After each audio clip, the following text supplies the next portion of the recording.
Good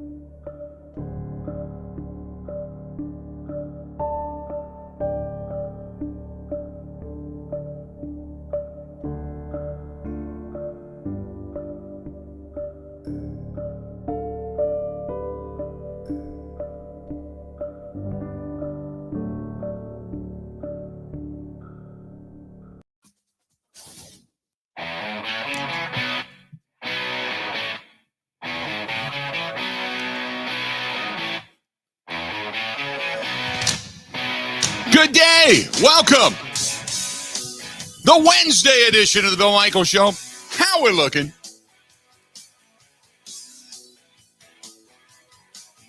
Boy, what a night last night.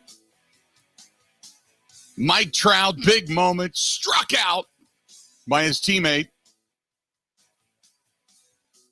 Ohtani does the job, throws the glove, whips the hat.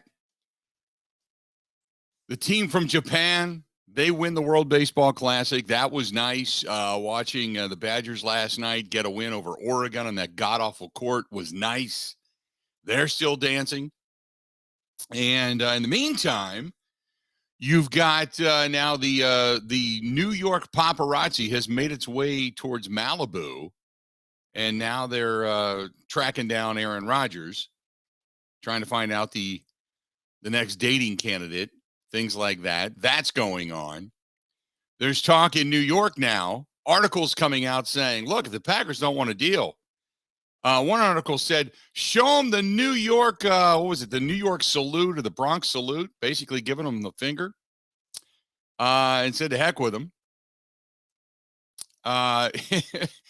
There are those that believe Rodgers is going to take the Jets to a Super Bowl. There are those that believe Rodgers is washed up. He's over the hill. He's not worth it. Don't give him a damn thing. And, oh, my goodness, things just keep moving in weird directions regarding that. Lamar Jackson not getting much of a bite at all from teams right now on the open market. And there's the louder whispers of collusion from the players and the Players Association. And then you've got new rules being discussed when it comes to the world of golf. LIV Golf is dying a very fast death, which I never thought that would happen, but they are. Contractually, they're still paying the players, but anybody that wasn't under contract is either out of a job or basically is making a little bit less than it would be if you were serving French fries at a fast food restaurant. And that's about what they're serving now for the food on the LIV Tour. They have downgraded the food and the gourmet delicacies that they were getting. So that is being taken away. So there's a lot going on in the world. I mean, a lot going on in the world. 877-867-1670, 877-867-1670. If you want to hit us up, feel free. All you got to do is give us a shout via Twitter at Bill_Michaels, at Bill_Michaels. Ben Kenny producing the program at Ben Z Kenny. You can find us over on the Facebook fan page. Go to facebook.com/The Bill Michaels Show. And you can find us on Instagram. You can find us on YouTube under Bill Michaels Show. Same thing on Twitch TV. You can also find us on by emailing us, thebillmichaels@gmail.com. The website, simply thebillmichaels.com. And then you can find us on Apple, Spotify, iTunes, Google Podcasts, all those things. And then don't forget, anywhere and everywhere you go, I always get every day. Something happens, you'll get an early Brewers game, an early Admirals game. You'll get something that takes us off the air, and people say, where can I find you? Everybody listening to the program, just for the backup, even if you never use it, but just to have it for the backup, download WOZN, the Zone Madison app, and you can find us there, too. That's the live show. That's the live broadcast. So there you go. Ben Kenny, how you doing today? And please explain to me the nastiness of Little Caesars with corn on the cob pizza. Oh, God. I'll leave the second part. I'm good today. I have a fun fact. Yes. Did you know? So last night, Shohei Ohtani struck out Mike Trout, and he swung and missed at 3 pitches. Mm-hmm. Mike Trout has only had 3 swinging strikes in 24 of his 6,124 MLB plate appearances, which is some percentage that is tiny. That is 0.003%. And Shohei Ohtani got him with 3 swinging strikes. Which is crazy. That's like the ability to make contact is bananas on his part. That's amazing. I'm one that often hyperbolizes, if you will. Mm-hmm. I exaggerate many things, but I don't think it's an exaggeration to say the greatest baseball player ever, when it's all said and done last night, was up in that moment and struck out against the most talented baseball player to ever walk the earth. What is now what that say who was all contact all the time? I'm sure Pete Rose, Tony Gwynn, some of the greats when it comes to that are in a similar boat, but also in today's age of pitching where the stuff is disgusting. Right. You see all the strikeouts start to boost and home runs and everything boost. The fact that Trout has gone through his career and sometimes he strikes out, but never by missing the ball while swinging 3 times is insane. Yeah, it's the ability to make contact is I mean, it's especially in today's day and age where strikeouts are prevalent. For what he that number expresses how good he is. And I guess the shame of it is he's stuck in LA with the Angels. It's how they have him and Ohtani, and they have put some decent players on that team, and they still can't even find their way to the postseason, much less win a championship. It's beyond belief to me to have a player of that ilk, and yet you just simply can't find your way to the postseason. It's like mind-boggling. It's pretty sad. It is. It is. As a baseball diehard. It is. And I have no life, and I stay up to watch Angels games, to watch them play sometimes. Yeah. I mean, he hasn't, correct me if I'm wrong, the Angels have never been in a World Series since he's been on that team, correct? No, they've made the playoffs once. Right. In one of his first years and lost. Their last World Series was the Barry Bonds 2002. Giants gave up 5 runs in the 8th inning to lose debacle. Yeah, but to have him on this team, and yes, he's in the large market, but he's not even on the largest team in the large market. He's on the lesser team that, nobody really cares about, other than the fact that he's there.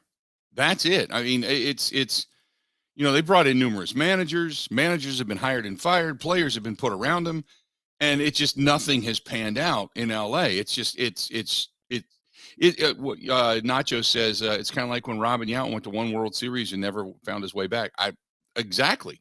You have these great players, these generational players, and they don't stack enough pieces around them to help them. Baseball's a different animal. It's not like football, where people are giving the comparison to football, but it's not the same. Or even basketball for that matter. But it's just you toil away in anonymity and you have these great careers, and it's just you want to see that level of stardom in the postseason, and it's just a shame. Now, I will say this: I'm glad he's with the Angels and not with the Yankees. I'm glad he didn't leave LA and go to the Yankees and just become one of many. That I'm glad about, because we've seen that we don't like that either. But man, oh man, Mike Trout, just what an incredible talent, and just can't seem to find his way into the postseason on a consistent basis from the Angels' perspective. So 877-867-1670. You want to hit us up? Feel free. That's the way to do it. The New York media, or paparazzi in general, I guess, has found their way to Aaron Rodgers, and they're getting pictures of him now, and they're tracking him down to see where he's at, what his decision's going to be, and what's holding it up. What is he hearing? Did you see any of this, Ben? No, probably gladly. Yeah, it's coming out. It's coming out. It's they're doing everything from who you dating to what's holding this deal up. Mark Murphy's words were, "Look, he was like a speaker at a tech expo or something at Lambeau and said, I've been sworn to secrecy. I can't say a word about it. Something, but for the first time, he used the word Jets.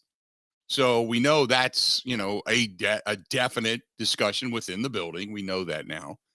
I don't know why we needed him to confirm it, but people seem to go, "Oh my God, he used the word Jets," which is that's the worst kept secret of all, I guess, at this point. But yeah, he just said, "I've sworn to secrecy. I can't say a word." So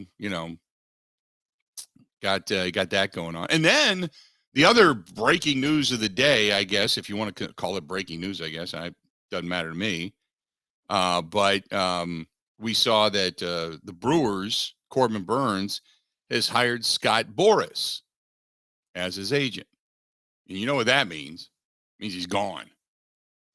Boras is 95% hell bent on getting his guys to free agency and then working it. He holds the cards in a lot of big name players and getting them to free agency and getting them big contracts. Scott Boras that's what he's there for. So Corbin Burns, gone. And that's a shame. It makes me sad because we waited so long for this franchise to start cultivating pitching talent, and to watch this just kind of fall apart is sad. It really is. And to see and hear the organization talk about how it's not about the money and it's not about, we do everything we can. We're all in. We want to win. It's all about a championship. And then to, ultimately be kicked in the crotch and go, no, it's not. It's really about, how much money we can spend and can't spend. More so about what we can't spend. And it just, it takes the air out of your balloon saying, maybe we can compete with the big boys.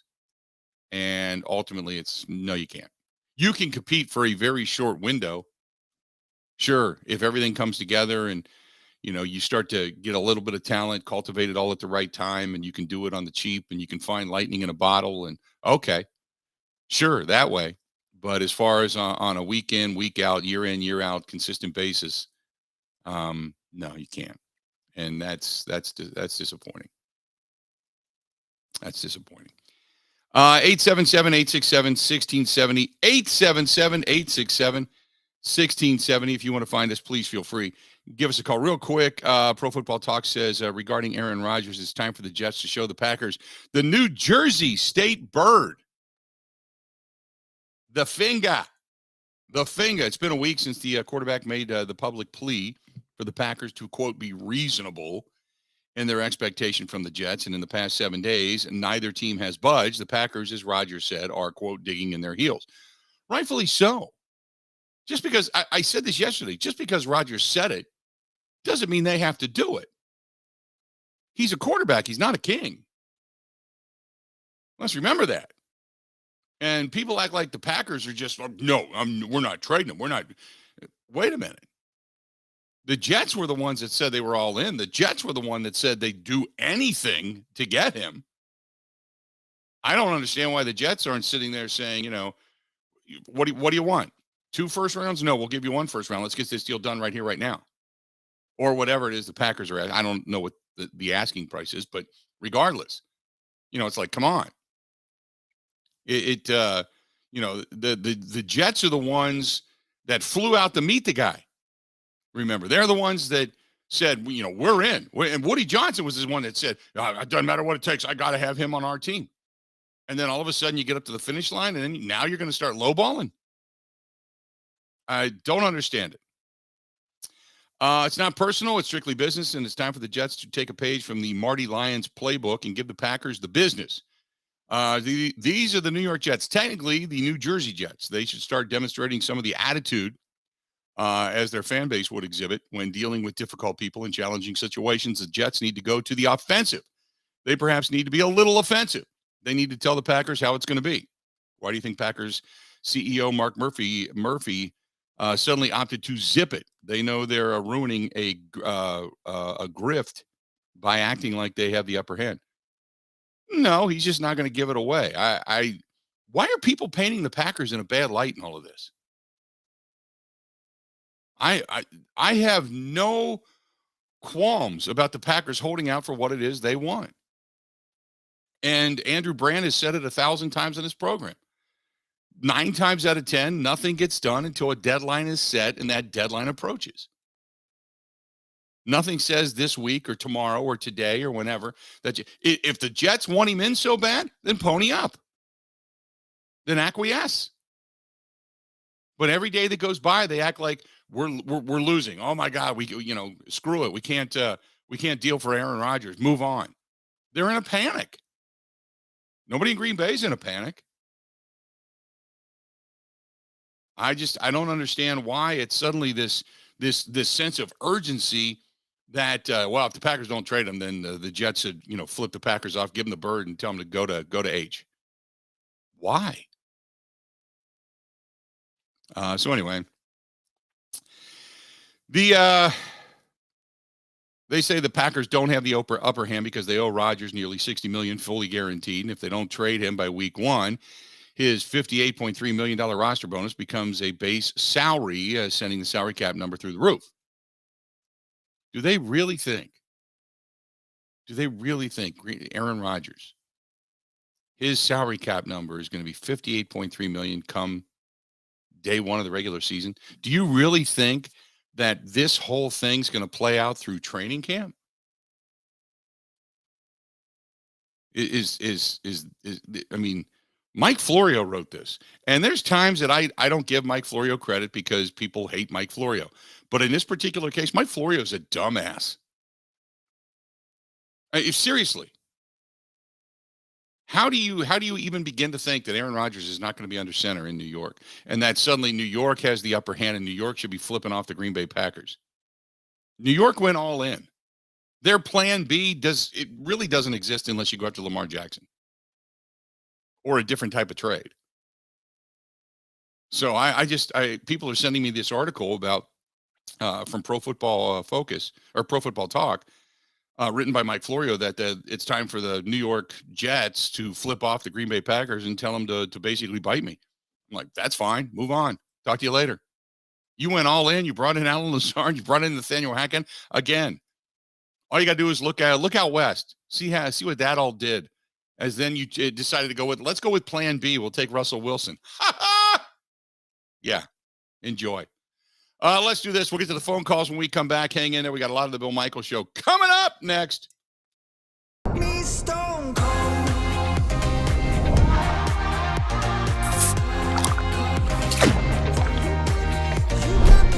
Crisp red apples with fresh strawberries. Cider Boy Strawberry Magic Hard Cider. It's cancer. When a child is diagnosed with cancer, it changes their world. Sometimes they can't even do things that they really love, like playing soccer, riding a bike, going to prom, attending school. Children with cancer spend a lot of time away from others. I'm in the hospital, treatments, tired, nauseous, and they feel isolated. That's where Special Spaces Wisconsin steps in. They provide these children with a special space where they can not only sleep, but they can play, they can heal, they can spend time away from the challenges of their illness. It's a customized bedroom designed just for them. How about a princess castle or pirate ship or a sports-themed bedroom? They transform that child's existing bedroom into a place that only he or she can imagine. A place for them just to be a kid. This effort is done with teams of dedicated volunteers and sponsors, just like our friends from Pella Windows and Doors of Wisconsin and all the community partners. If you'd like to find out more or to donate, go to specialspaces.org. That is specialspaces.org.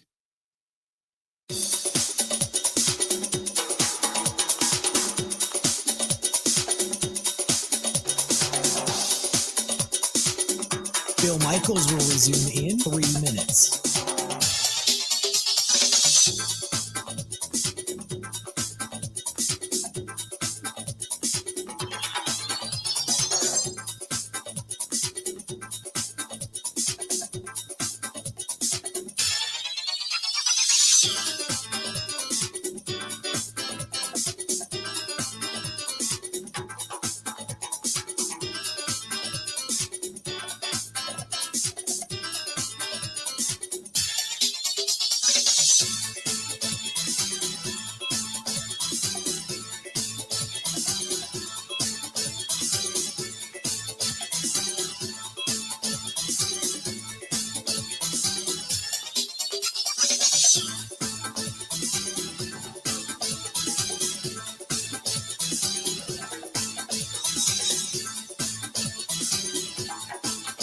Bill Michaels will resume in 2 minutes.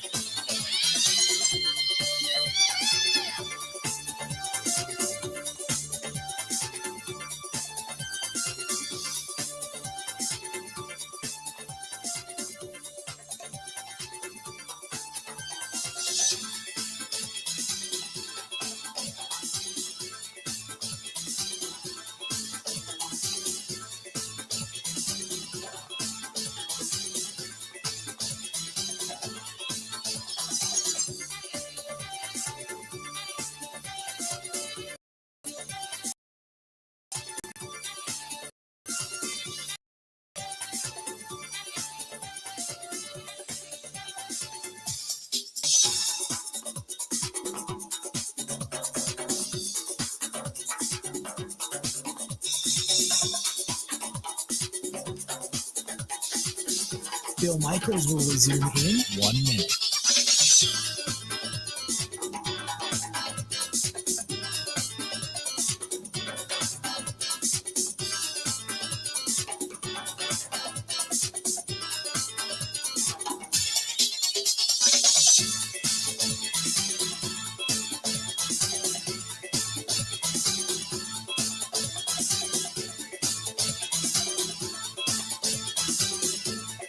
Bill Michaels will resume in 30 seconds.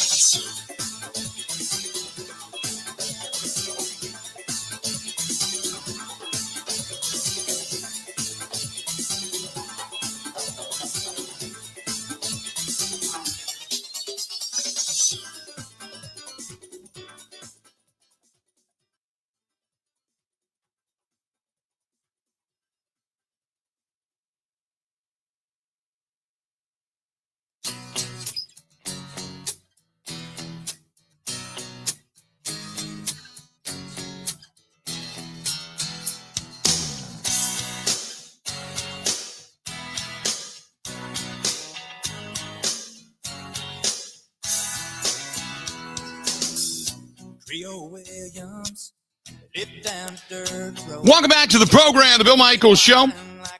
Continuing on, and I mentioned yesterday was heading over to our friends at Quick Trip. The rib sandwiches were on special yesterday. Oh, they're so good. The bacon is still on sale, limit to, but those rib sandwiches were on sale yesterday. Wonder if you took advantage of those. Love those things. Got an Arizona sweet tea. I was good to go. Had the drive out to Madison and back. Stopped at Quick Trip. Good stuff. Always. Don't forget, use your Quick Rewards card whenever you're stepping up to the counter, and always just appreciate what we have right here in the state of Wisconsin and the surrounding areas. And that is our friends at Quick Trip. Quick Trip, use that Quick Rewards card. 877-867-1670. Feel free to go ahead and do so. And the article that is in Pro Football Talk expressing the fact that the Green Bay Packers should be given the bird by the New York Jets organization. Why? It's comical. It really is. Let's go to the phone calls. Our buddy Gerard, listening to us in Delaware, first out of the chute today. What's up, man?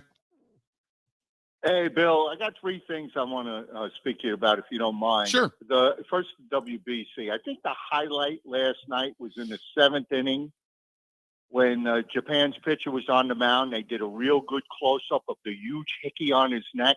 Legit. I haven't seen one like that since high school. It was he must have been in South Beach the night before, but it was really comical how they kept zooming in on that. Mm-hmm. And there was a lot of comments on that before. But anyway, as far as Boomer Esiason, he comes out and he says, well, this would have been all done if the Packers had a real owner. And he said, basically, he was insinuating that Goody and Murphy aren't up to the task. So then he comes on and says, the reason why the Packers really aren't doing this is because they have to appease their fake ownership fan base. And that's it. Yeah. You see, this is what you're getting from the article. It's all condensation. It really is. It really is. They think nothing of anybody that's out of their area, and that's the way they think of people. Okay, and even if you move there after a while, you start to think like them. Mm-hmm. But the other question I have: how often do you think they talk? How often do you think they talk to Jets and the Packers? Is it once a week? Does this guy say, "Well, I'll give you this"? How do you think it's working? I think that they've both laid down their parameters and they've said, "Mull it over, let us know." And I think they've kind of said, "Nah, we'll wait. Maybe we'll see, or maybe we'll talk at the owners' meetings, or." But there's no sense of urgency. I mean, what's the urgency at this point? Other than if you're the Jets, you want to get Rodgers in the building as quickly as possible. What's the sense of urgency? So they don't talk then. In other words, the Packers say, "I want this." Yeah, I wouldn't think so. And they don't hear from the Jets so that's it. So they wait. So now, in other words, who's waiting for the phone call now? I think they're going to meet at the owners' meetings. I think a lot of groundwork will be laid at the owners' meetings to get the deal done. I also think that now remember, Rodgers said whatever the number was, it was not going to be the number he played for this season. So my guess is that somewhere along the way, they have to also figure out the numbers for Aaron Rodgers. So that has to get done as well. So as soon as they agree on whatever the compensation is going to be, they also have to understand what Rodgers monetarily is going to bring to the table, right? So I think that there's a three-way deal that has to get done here. But okay, so what I was saying before, as far as the Packers kicking in money, so the Packers are going to be the one to renegotiate his contract and then eat some of the money, then the trade would be made? Is that how you think it's going to happen? I think so, yeah. Yeah, I think so. I don't think... So they'll get a better pick then? Either a better pick or less money or what, I don't know. However they're going to work it, but I just remember Aaron Rodgers specifically saying on McAfee that yes, the number right now is high, but the number that he plays for this year will not be the number that is existing right now in the current contract. Now, whether he said he was going to, because he even talked about voidable years. So whatever it is he's going to do with that contract, he's going to have to make it more feasible for both teams to swallow. So my assumption is that the two teams are going to agree on whatever the compensation is going to be. And then after that, they're going to say, okay, this is going to be dependent upon how much money we're going to have to pay in what area and all that kind of stuff. So what the Packers pay, what Rodgers eats, what the Jets eat, all that kind of stuff. So the Jets are saying to the Packers, this is what we're willing to pay, not as far as draft, as monies. So if you renegotiate and get this figure, then we'll give you this draft choice or this player. Is that how you think it's going to work? That's probably how it's working out. Yeah, my guess would be. But I think right now both teams are kind of focused on what it is they're doing with their own personnel. And, they'd love to get the deal done and Rodgers in the building. But what's this week versus next week mean? Virtually nothing. Yeah. So, I mean, until you really get to the draft deadline of April 27th, nothing has to be done because the Packers are waiting to get that draft choice and the Jets are just kind of waiting to see how much money they're going to end up paying. Meanwhile, both teams go about their business. So to me, I just think when they finally agree, I think they're going to meet at the owners' meetings and this is all going to get worked out. That's just my thought. Well, we'll see what happens. I hope so, but I want the number one pick. I don't want to play games with anything else. Right. I just look, I'm worried about the Packers. I know all that stuff that the Jets look. There's a team that hasn't won since '69. Mm-hmm. So I don't, all this garbage that the New Yorkers and all this stuff is throwing out there. I mean, give me a break with that. You want him so bad. He's so great. Blah, blah, blah, blah, blah. Give up the draft choice. What is the point? That's my point exactly. I appreciate the phone call, George. That's my point exactly. This is the guy that's going to take you to a championship. This is the guy that's going to bring you back for the first time since Joe Namath wagged the number one finger walking off the field. So what is that worth? Well, considering it's been since Joe Namath walked off the field wagging the finger in the air, early 70s, you better damn well believe that there's a price to be paid for that. Otherwise, go pound sand. Packers are okay. They know they've got to move that number. They understand that. But there's no dire sense of urgency. You know what it needs to appease? It needs to appease the fans and the radio people in New York and people like myself. And I understand all of that. That's all we're waiting for. So we can all just say, okay, finally, the divorce is done. Everybody move on. But that's it. There's nothing more to it than that. Everybody's getting their underwear all stuck in their rear end for no reason at this point. There's other than maybe Rodgers calling up all the wide receivers and Nathaniel Hackett and Saleh and bringing them all out to the beaches of Malibu, and they're all going to start running routes on the beach. hanging out with Aaron Rodgers. They're all going to start running hills or going into darkness or whatever it is he wants to do with his guy, which I don't see happening.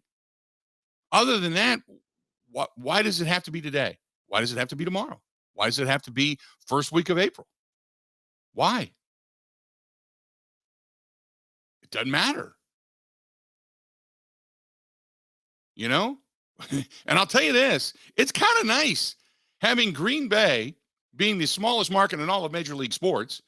It's kind of nice Green Bay telling New York, yeah, we'll do it on our time. You don't own the world. Just because you say jump doesn't mean we're going to jump. And maybe firing off the word bite me. Who knows? More of the Bill Michaels Show coming up next. Covering Wisconsin sports like a blanket. This is the Bill Michaels Show on the Wisconsin Sports Zone Radio Network.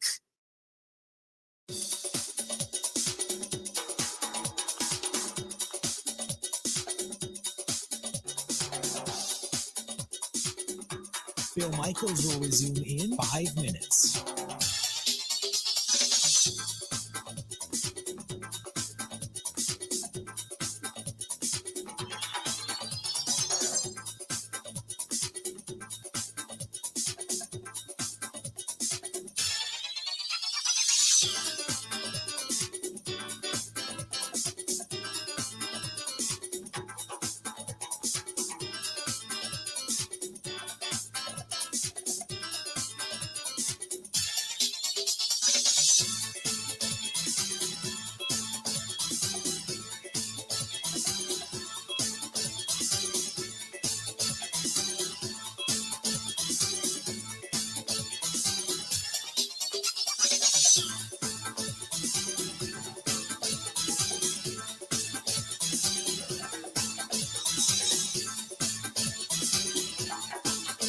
Bill Michaels will resume in 4 minutes.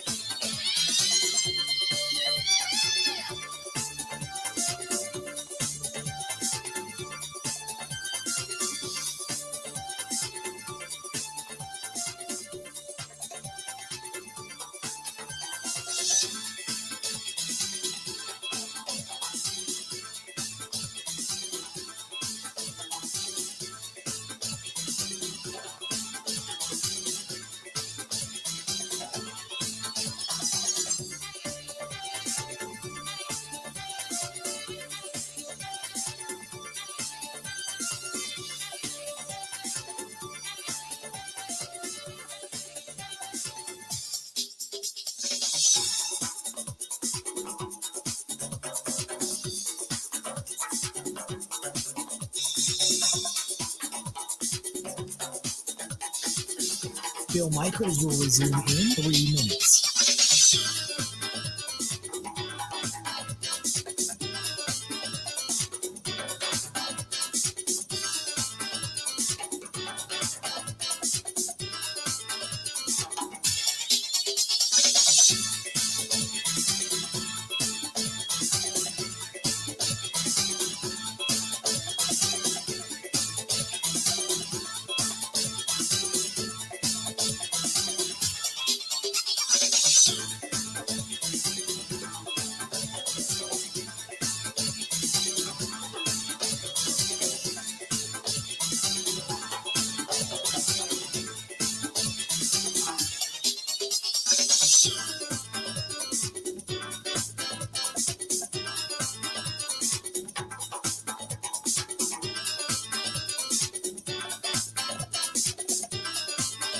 Bill Michaels will resume in 2 minutes.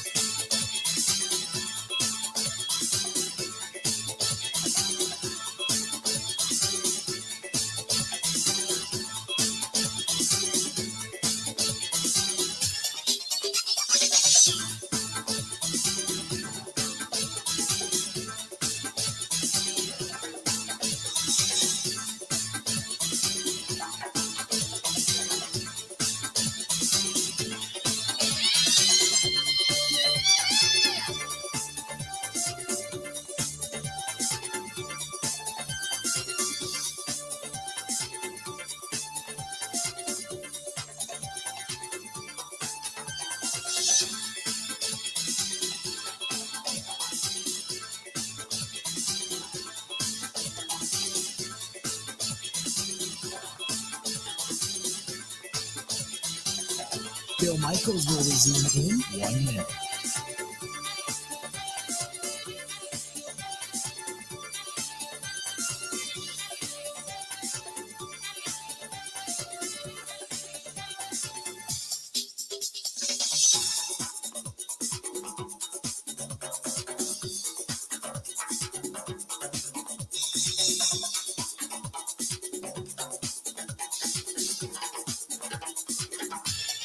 Bill Michaels will resume in 30 seconds.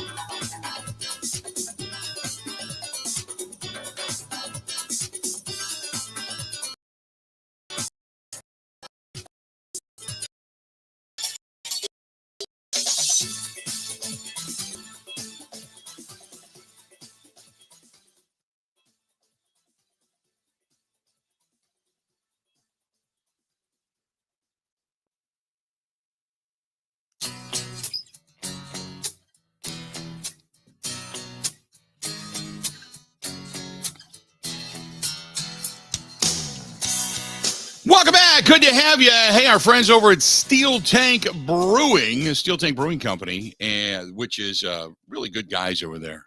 Dave and everybody that kind of runs the joint. Good people over there. Stop in. They're in Oconomowoc, and they do different food like all the time. Their chef is amazing over there. Just today, they've got what they call the howitzer, flights of beer cheese, served with herbal pretzel crostini, aged cheddar, the bunker German light lager, all that kind of good stuff. They've got a military Mexican lager and a blue cheese. It's awesome. I mean, it's just so good. Follow Steel Tank Brewing Company over on Facebook. Steel Tank being one word, Brewing Company, and right there in Oconomowoc, right behind Exonia Bank, right off of 67. And you can see for yourself, but just good people. Steel Tank Brewing. They have all kinds of events coming up. They've got a cigar event coming up. They've got, God, what else do they have? It's, they've got like I guess there's like a CBD group that is taking over the place too. That they're going to have, like Hempfest, I think is what it's called, like Hempfest or something like that. That's coming up. They have a great fish fry. So by all means, check out our friends at Steel Tank Brewing. Dave and the gang, stop in, tell them we said hi. 877-867-1670. Are the Packers hiding a secret? Oh, my God. Fanside now comes out with an article said the Packers are hiding a secret, and Jordan Love's going through the motions.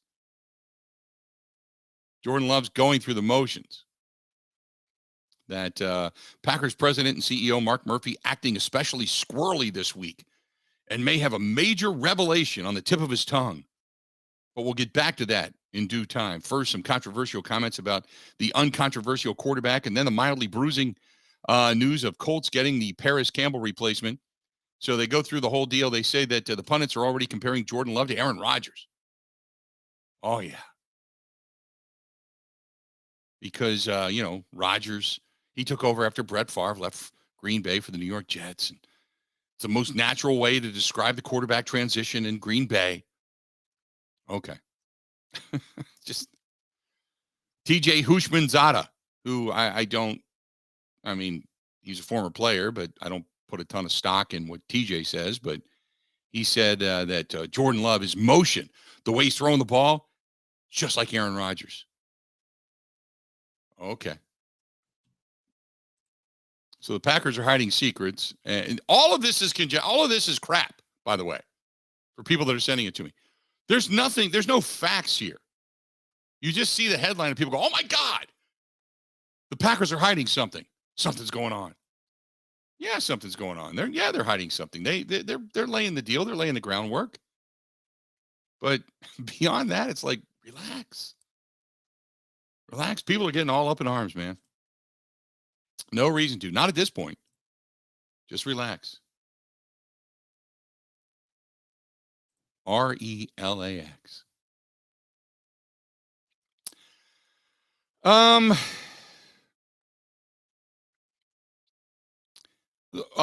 This one's from Jeff, who says, so what are your thoughts on Jordan Love? Is he ready to take over for Aaron Rodgers? I have no idea.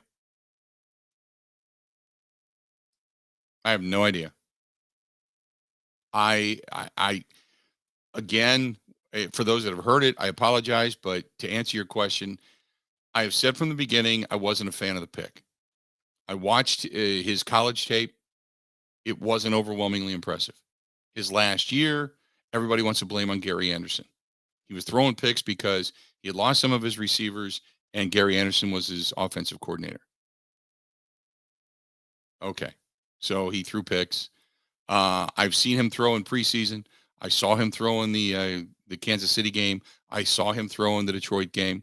Did not impress me. I saw him throw a couple of good passes in last preseason. That out of all of his play, he did look more confident. He did look more in control. And the game against Philadelphia, he did look better. 1, better does not mean Hall of Fame career. 2, better does not mean you're a great quarterback in the NFL. Better means you looked better than what we saw against Kansas City. You look better than what we saw against Detroit. Beyond that, I don't know. I wish I had some deep insight.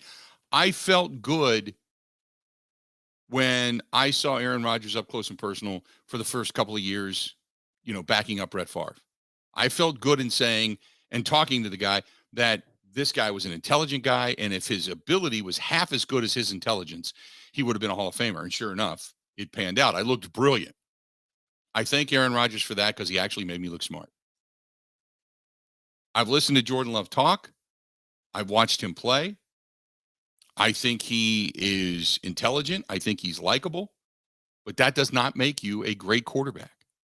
So to answer your question, I just don't know.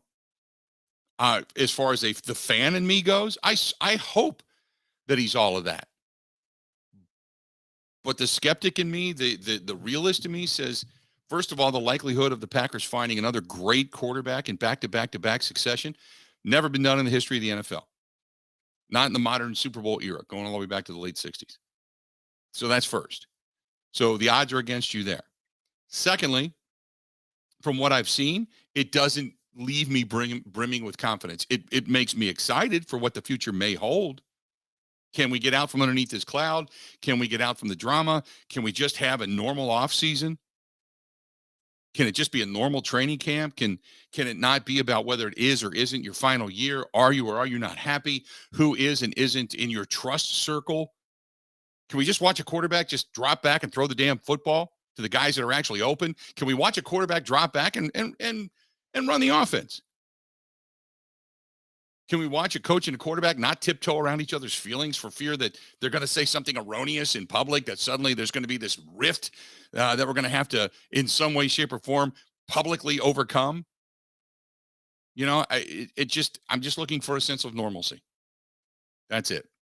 And then legitimately to see what Jordan Love can do and to see if he grows throughout the year and how much he's grown from that game we saw him play when he knew he was a starter in Kansas City. That's what I'd like to see. He's already showing signs of leadership, getting the guys together and bringing them out to throw with them. I like it. And again, like I've said before, for all the veterans that say, well, I don't have to do that. It hurts nothing other than takes your precious time from whatever it is you want to do away from whatever you want to go off and do.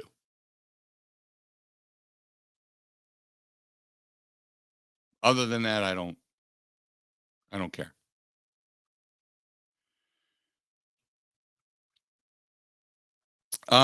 Jeffrey, Chris, everybody wants to blame the Kansas City game on the game plan. Look, I didn't like the game plan either, but what I saw out of the quarterback position did not give me confidence. That's all. Wasn't good throws, wasn't good looks. He looked confused. And Andy Reid, when we had a chance to talk to him, said it's a little different when you actually game plan for a quarterback and you already see some of their tendencies. They were able to kind of get after him, so to speak. When he's your guy, there's a boatload of excuses. Then tell me what the excuse was in the game against when he knew he was going to play the entire second half against Detroit. Didn't look good there either. Was that all coaching? Was that not running the football enough? Was that protecting the quarterback? Was that the bad throws and the tips and the things that weren't on the market? He's had 9 good throws. 9. In 3 years. Now, he hasn't played that much, that I admit. But I'm only going by what I've seen. I can't go by any more than that. Make all the excuses you want. All I'm saying is, as a quarterback, it hasn't been necessarily impressive. I saw one pass that he threw to Romeo Doubs in the preseason. Man, it was on the money. It just was a little bit out of the reach of Romeo Doubs, but he put it in the only spot that Doubs could get it, not the opponent. I thought that was an impressive throw, even though it was an incomplete pass. It was still there. It was still a good rollout. It was still a good look. It was still a good motion and movement.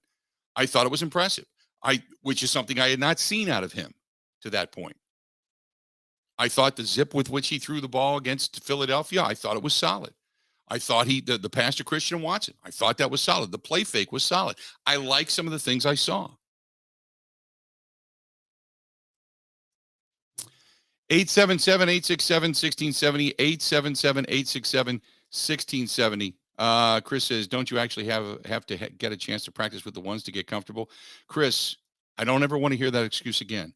From week 7 of last year, not this past season, but the year prior, he was the guy getting all the reps. Remember COVID toe? Rodgers wasn't practicing. He practiced every day as the number 1 quarterback.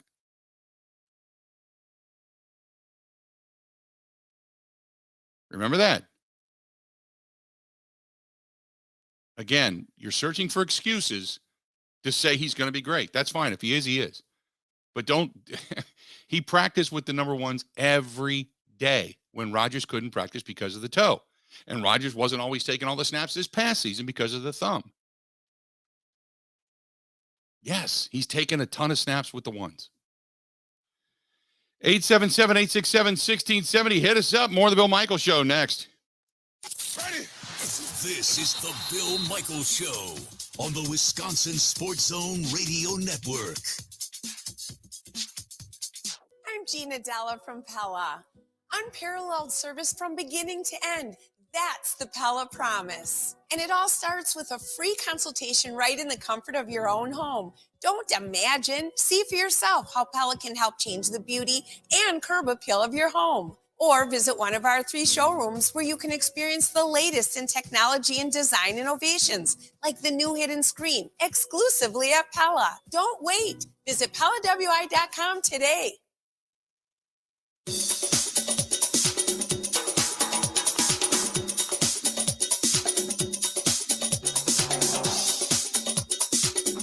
Bill Michaels will resume in 3 minutes.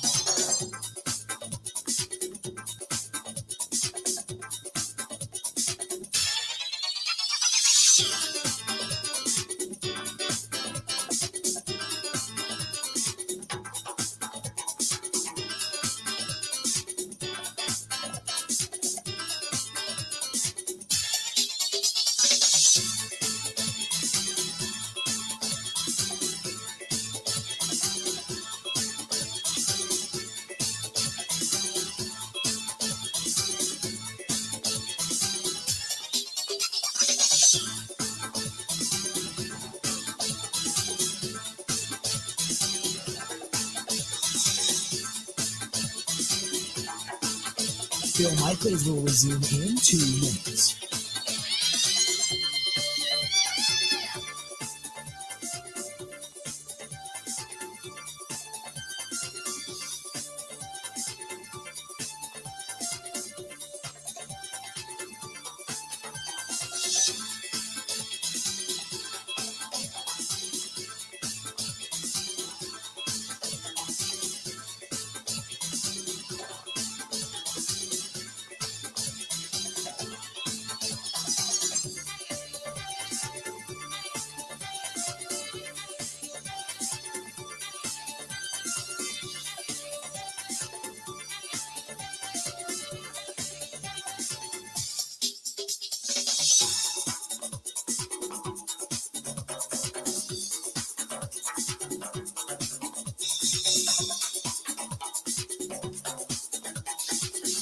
Bill Michaels will resume in 1 minute.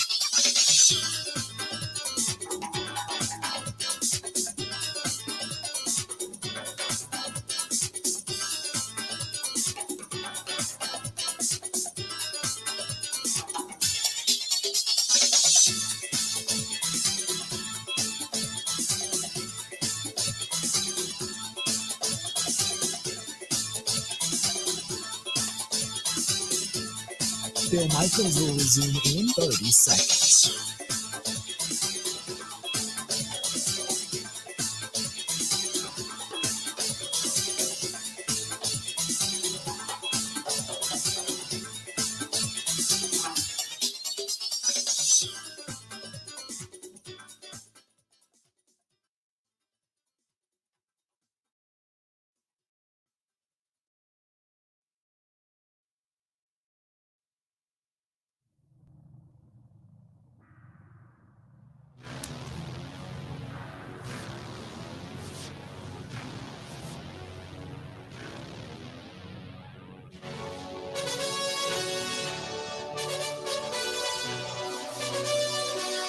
Tonight's tonight.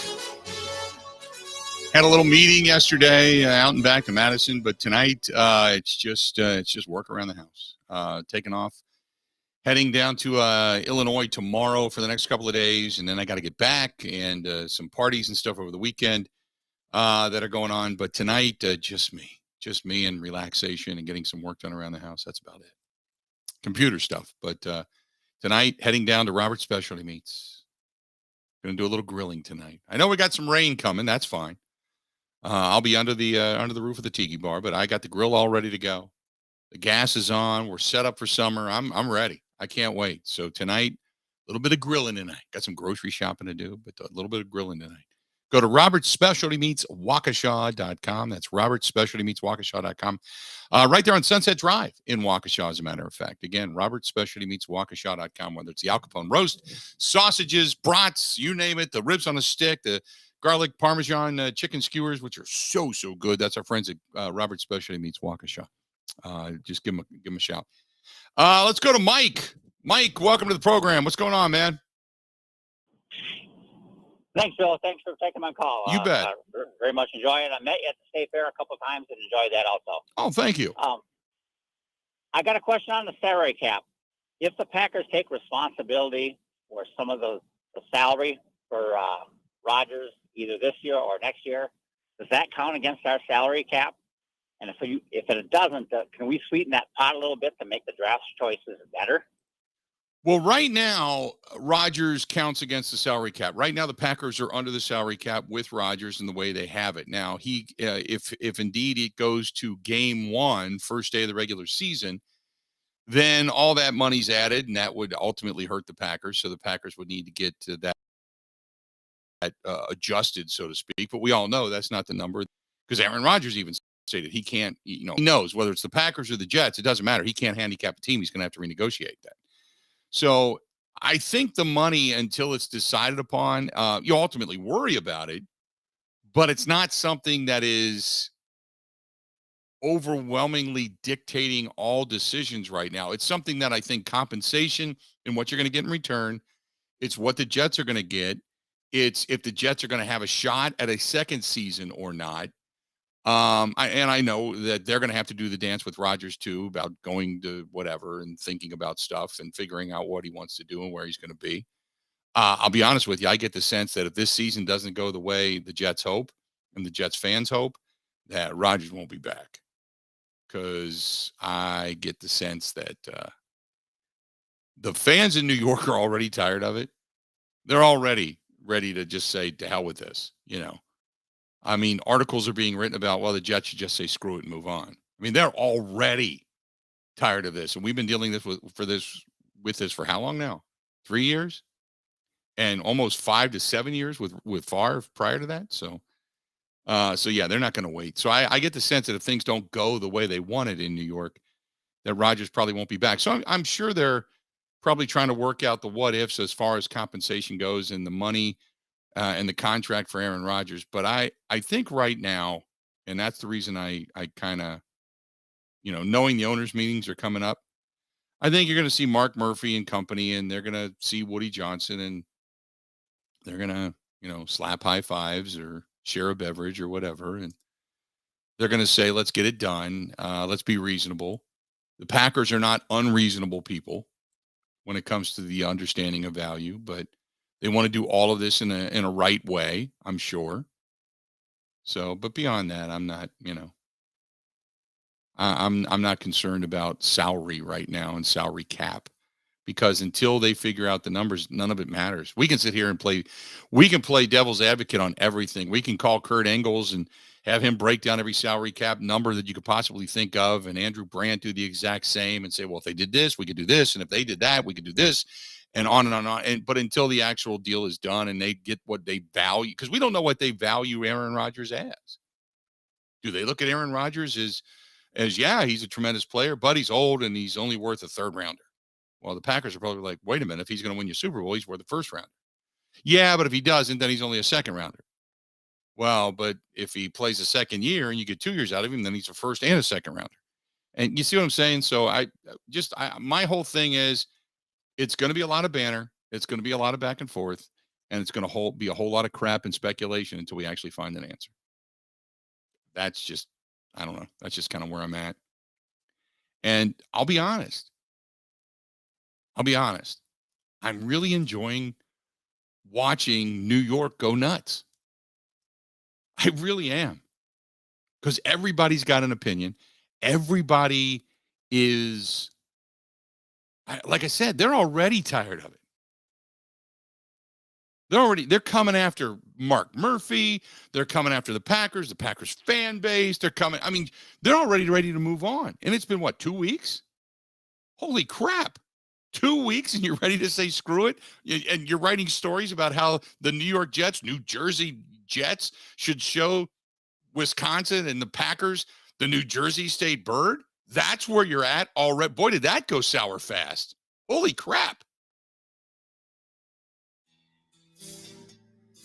Stay tuned. We got a lot more of the Bill Michaels Show. We're going to continue to take phone calls. Hang in there. I find it rather funny myself. I'm enjoying this. And if you're a Packers fan, you should too. Because we know the deal's going to get done. Right? So we should just enjoy it.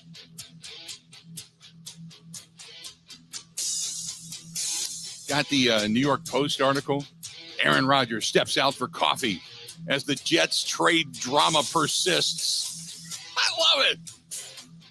They got pictures of Rodgers getting coffee. All right, hang in there. We got a lot more. Love it. More of the Bill Michaels Show next.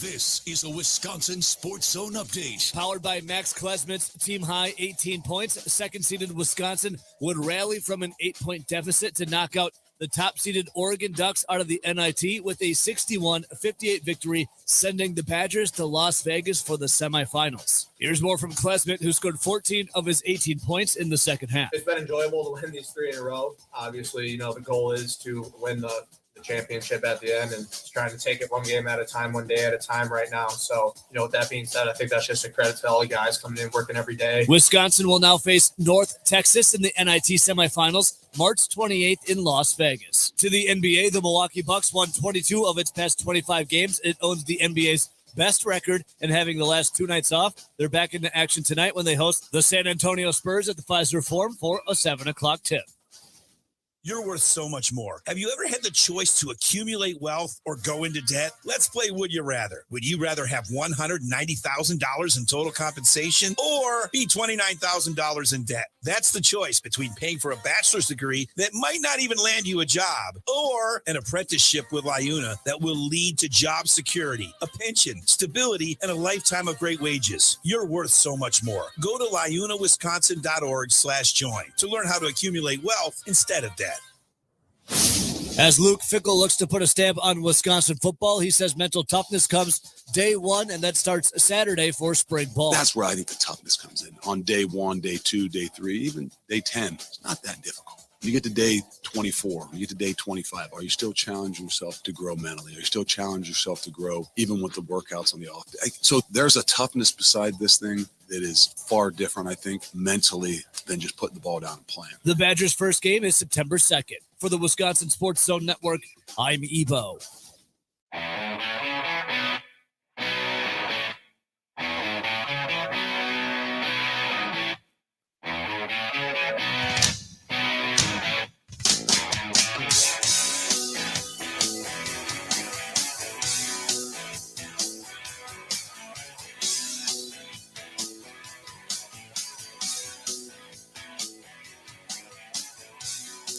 Welcome back to the program. Glad to have you. The Bill Michaels Show. Hour number 2. Here we are. Hanging out. I find it interesting. Look, if anybody thinks that this deal isn't done in the sense of Rodgers is going to be under center and green in New York come opening day, you're crazy. So it's going to happen. It'll be a done deal. And when we said earlier in following the Trey Wingo post about it's shifted and the deal is done, meaning Rodgers has said, okay, I want to be a Jet. The deal is done. He wants to be a Jet. Yes. Done deal. I love the fact that the New York side of things is already tired of the back and forth. I mean, it's only been 2 weeks for them. Article out of the New York Post said, with the football world waiting for the Jets GM Douglas and the Packers to iron out a trade for the 39-year-old quarterback, Rodgers was spotted. They're already doing this. Spotted enjoying a cold drink at Longevity Coffee in Thousand Oak, California. The 4-time NFL MVP had an iced coffee and a conversation about fitness with an unidentified man and woman at the drip shop, as they call it. They got pictures of this. Ben, I peed myself. Then he peed himself. Rodgers dating model Mallory Edens. Why that's pertinent to this story, I have no idea. Heading out into the rain solo, giving a Longevity employee a hug on the way out. It's his first public. Oh, man, it was raining? It was raining in Thousand Oaks, California. In his first public sighting since he appeared on the Pat McAfee show. Gang Green and the Packers are working out trade compensation. So, Rodgers then saying that the Packers are kind of digging their heels in. They've got pictures of him with his phone, obviously, blocking Adam Schefter, talking to some dude and some girl sitting there, and her hair's up, and she's in a light blue sweatshirt, and Rodgers has got his shades, and they're tucked into his hoodie, and no socks on, wearing his black Adidas. Just fans in New York are waiting for their new quarterback. The Jets have been busy with a little help from Rodgers. They picked up Alan Lazard. He has another ask on his wish list, the free agent Odell Beckham Jr., trying to keep in contact. And then they got pictures of him leaving, walking down the street, hands in the pocket of his hoodie.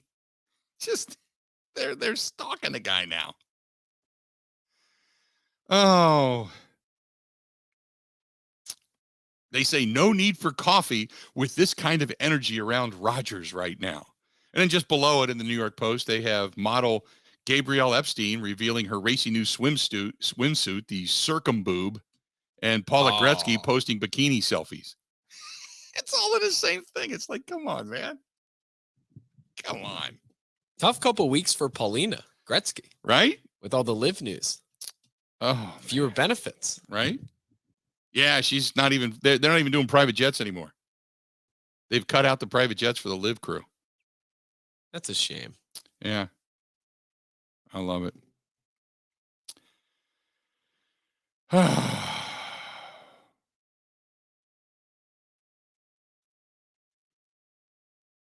I just,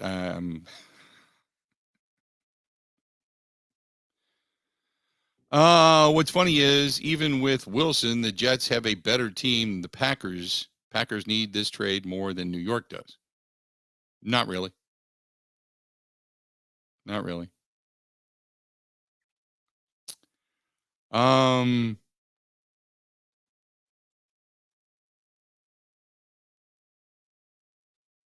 Just I'm reading all the comments. It's just funny.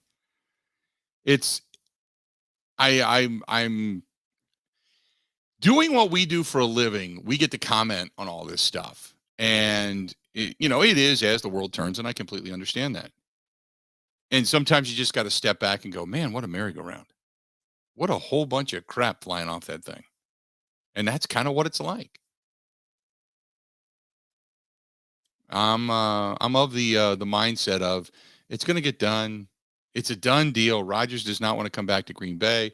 Green Bay has moved on. It's just now a matter of crossing the T's, dotting the I's, and that's pretty much it. And they'll get it done, but there's no urgency here. And everybody acts like you got to get it done today. You know? There's no different between today and tomorrow. Between today and Sunday, there's nothing. There's no difference. It's not like practices don't start. The Jets would love to get him in the building, but he pretty much knows Nathaniel Hackett's offense. I'm sure it's an offshoot of what Matt LaFleur did. You're not talking to a dummy. As if he's going to be at OTAs anyway. Right? So, I mean, I'm sure at some point that they'll get this deal done.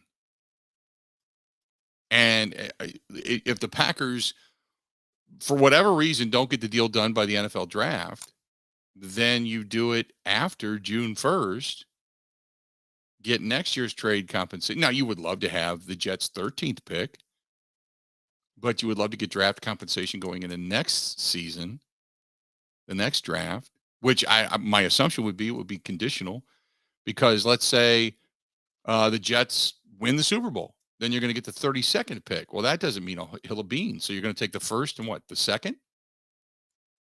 First and second, first and third from the Jets, because the draft capital at that point between 13th and 32nd would be drastically different, obviously. So I'm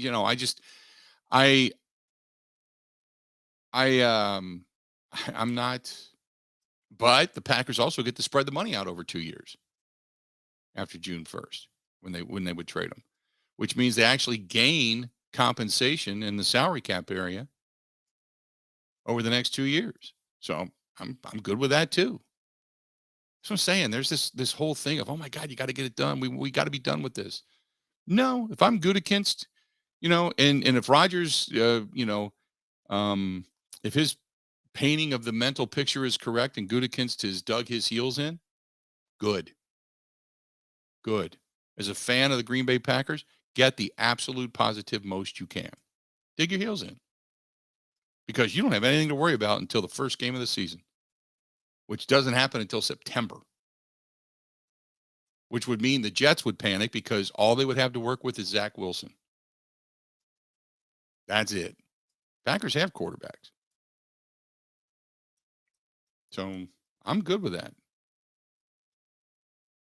Take your time. Make sure you get what you want. The best deals, and I say this in business all the time, the best deals are the ones that work out for everybody.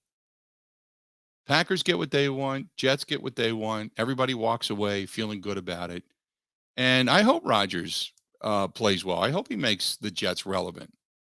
I don't hope for some dismal crash and burn in New York. What I am going to be watching for on the daily will be the same stuff that went on here.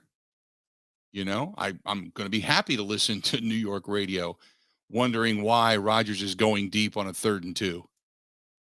And it falls incomplete. And, they have numerous opportunities. It just kills drives.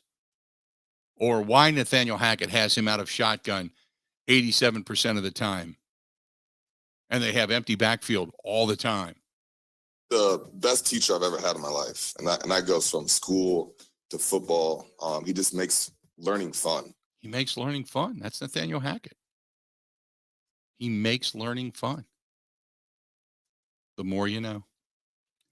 It's such an unfair clip to keep playing. Right. Whatever. But it's going to fortify the program for a long time to come. Right? The words of Alan Lazard. He makes learning fun. I'm good with that.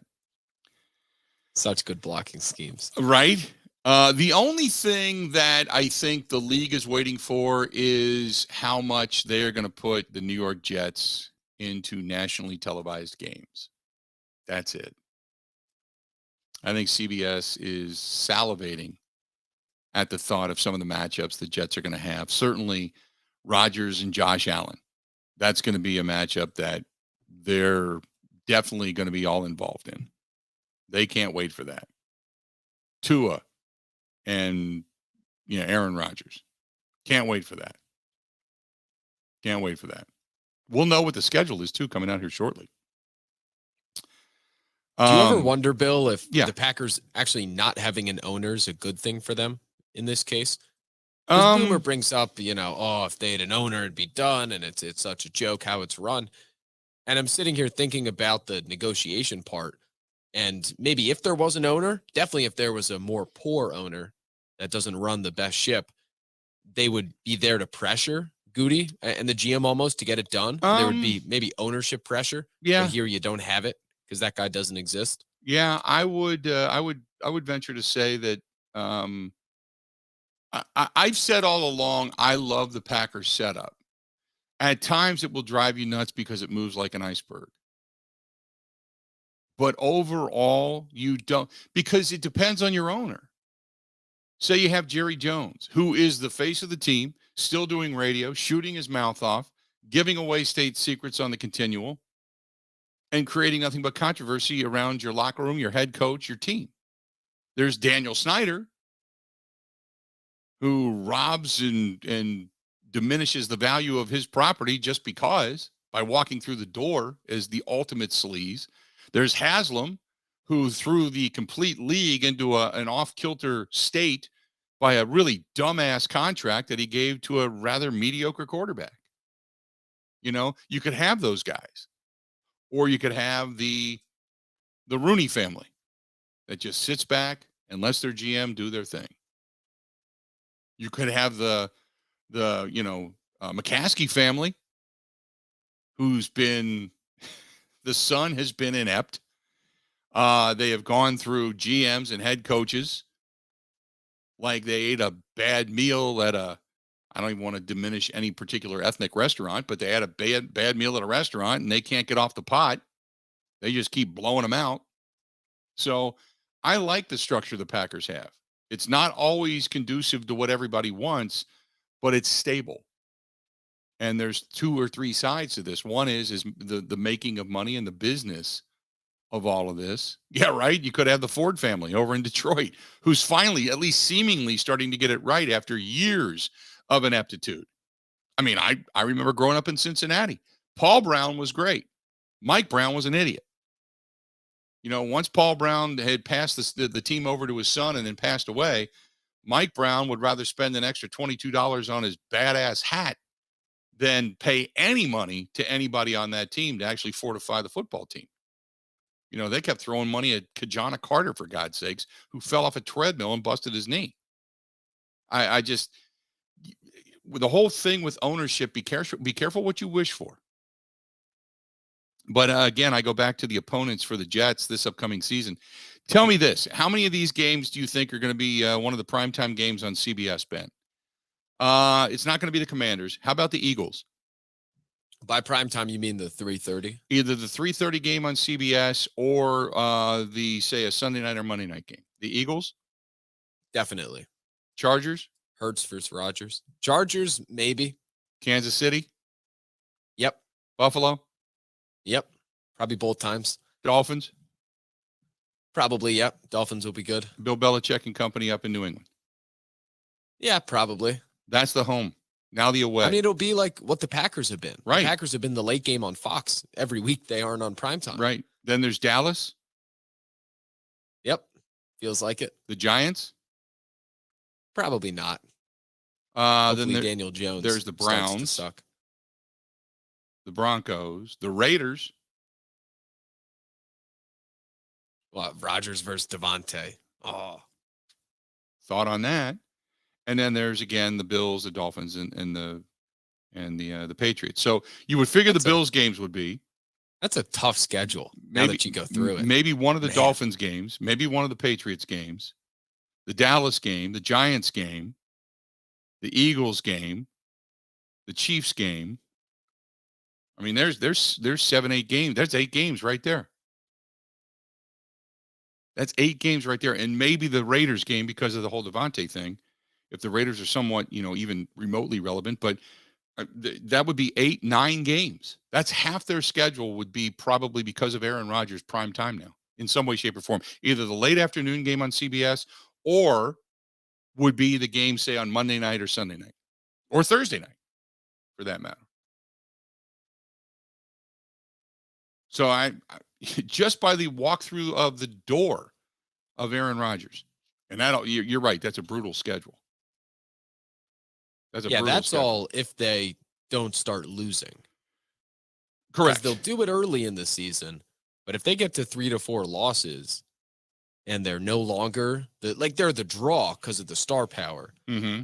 But if they're not that good, then you see all that go away. So it's either going to work in front of everybody or it's going to fail in front of everybody. Right. Well, but it would still be already a predetermined game as far as the time. They would wait to the last 6 or 7 games of the season for flex scheduling.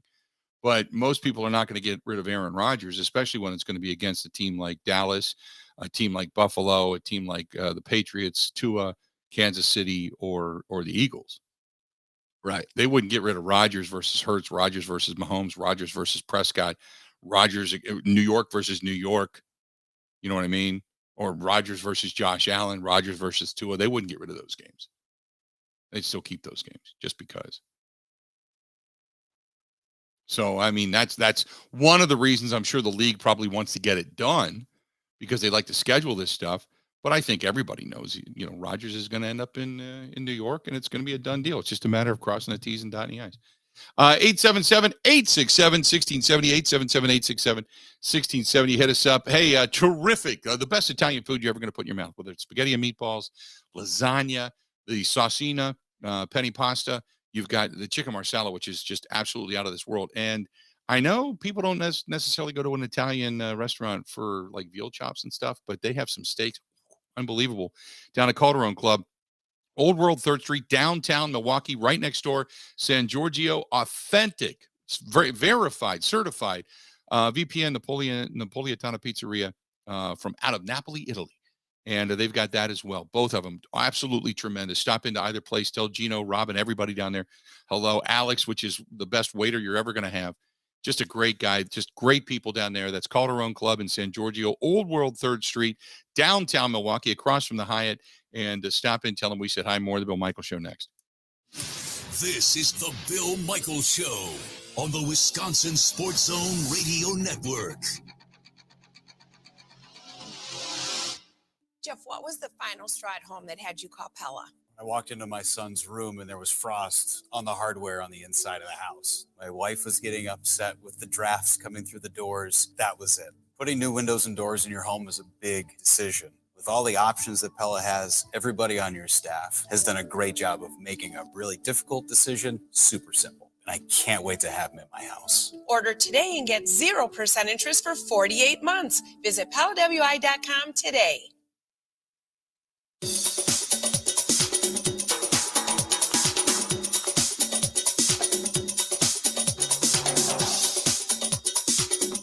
Bill Michaels will resume in 3 minutes.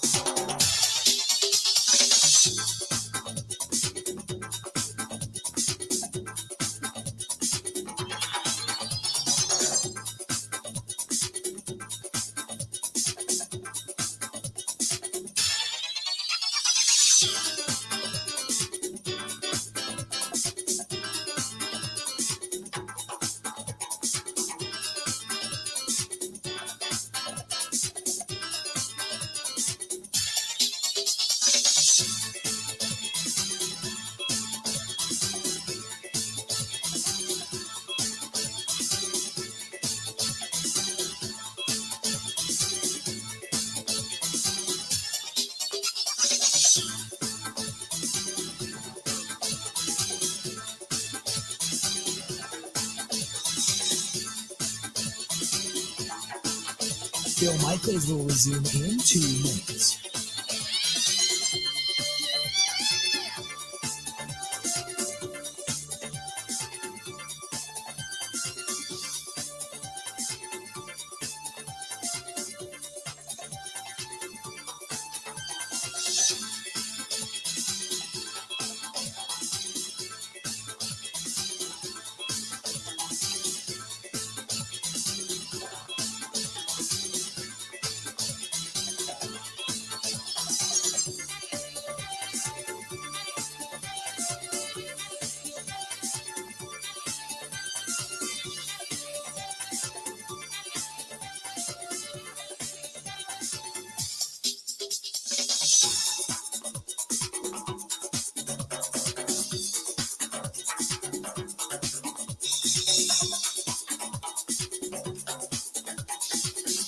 Bill Michaels will resume in 1 minute.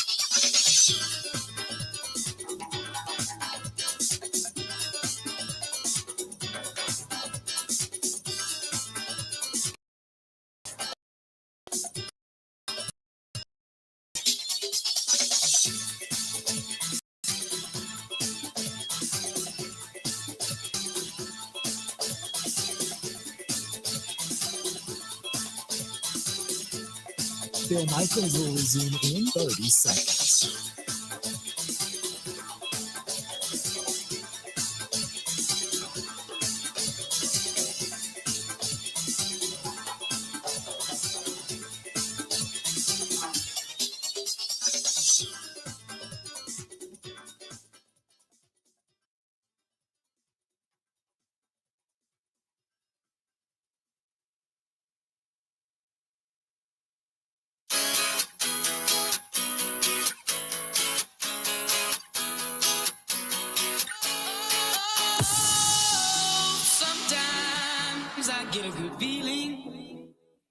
Welcome back to the program. Glad to have you. The Bill Michaels Show continuing on. If you are looking for a great place to visit, whether it's still while a little bit of snow exists up north, or maybe getting ready for the summer months when the ATV and the UTV trails open up, or the golf courses open up, that's the Four Seasons Island Resort on the island up there in the middle of the Muscana River, or maybe even Pine Mountain with Timberstone Championship Golf Course, which is beautiful.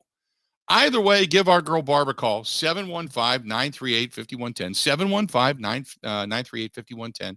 Use the promo code Michaels15, and you get 15% off. Right now, they're hiring, by the way, and they have paid internships in the culinary side of things. And you can shoot the email, thefourseasonswisconsin@gmail.com with your information and your resume, thefourseasonswisconsin@gmail.com. But I was just telling a couple of people yesterday, they were asking me about going up there. And I said, I love it. It's got a lot of history. It's got the haunted tour. It's got all the different waterfall tours in the summertime, the pontoon boats. You can do some fishing. You can do kayaking. You can play golf. I mean, there's just something for everybody. Or just go up and relax and do absolutely positively nothing. Nothing. It's just, it's just a great place to go. So either place. Call our girl Barb, 715-938-5110, 715-938-5110. Coming up a little bit later on today, Brad Spielberger, Pro Football Focus, going to be joining us. We're going to talk with him about some NFL free agency stuff. And it sounds like, it's kind of what I've been saying for a while now. Article written by Rob Domofsky, with ESPN, just basically said, look, it's all conjecture about whether or not Jordan Love's a good player or not a good player. You can take what you've seen and say yes or no and all that kind of stuff.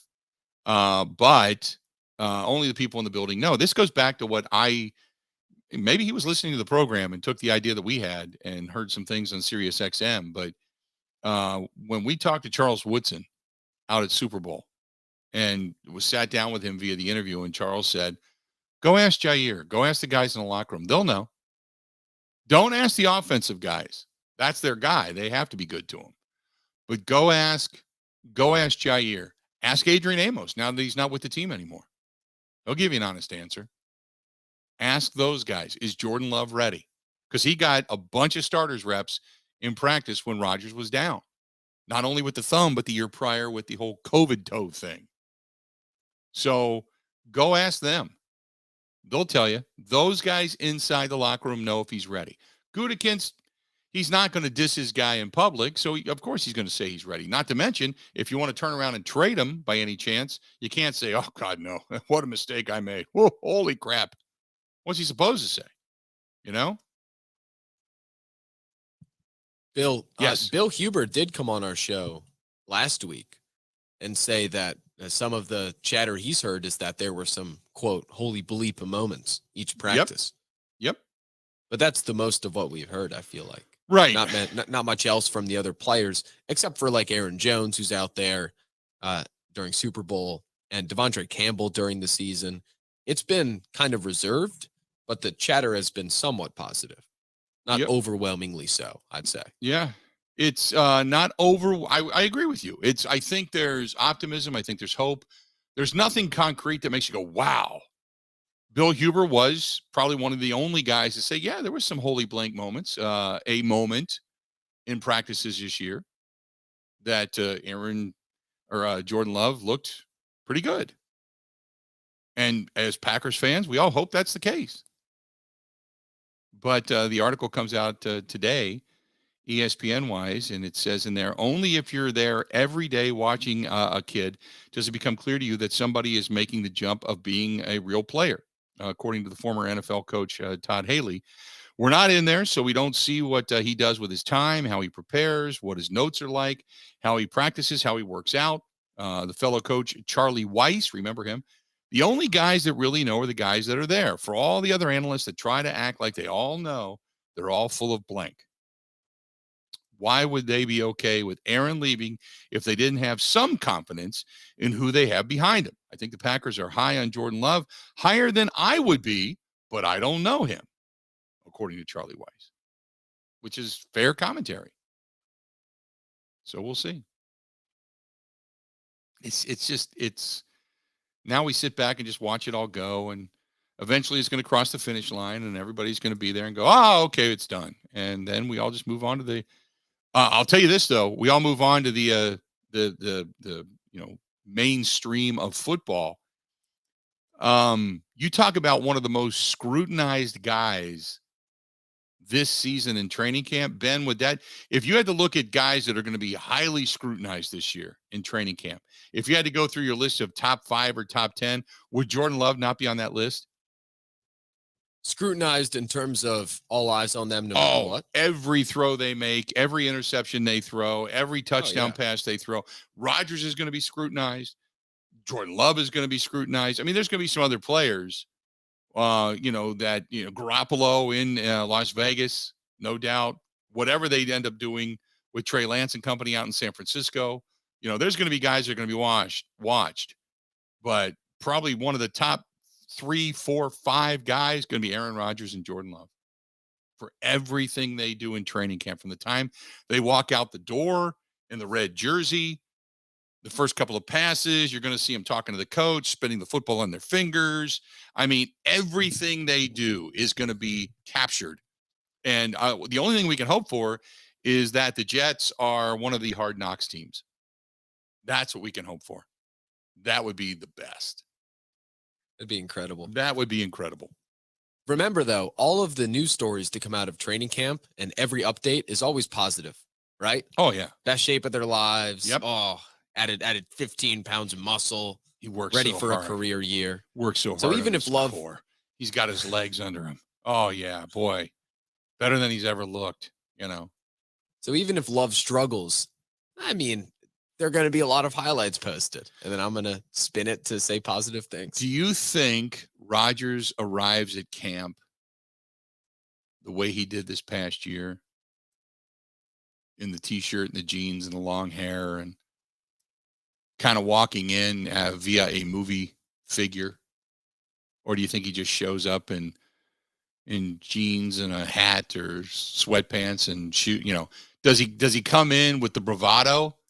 Or does he try to act like he's being low-key in New York? I don't know. But everybody in the world and their mothers will be watching. Right. And if Hard Knocks is there, you got to think he's going to play it up a bit. You would think. Now you have to figure out what character. He likes, like John Wick, the new movie's coming out, He's got to show up in a Namath jersey. He's done the Nicolas Cage thing. Who else does he like? So now you got to start going through all the movie stars that, he's talked about, or unless he shows up in a Jedi outfit, Star Wars or something. But I have it, Bill. He should show up in a Brett Favre Jets jersey. Oh, crap. That would be good. Oh, that would be so good. That would be really good. Or does he show up in a black tank top and act like Pat McAfee?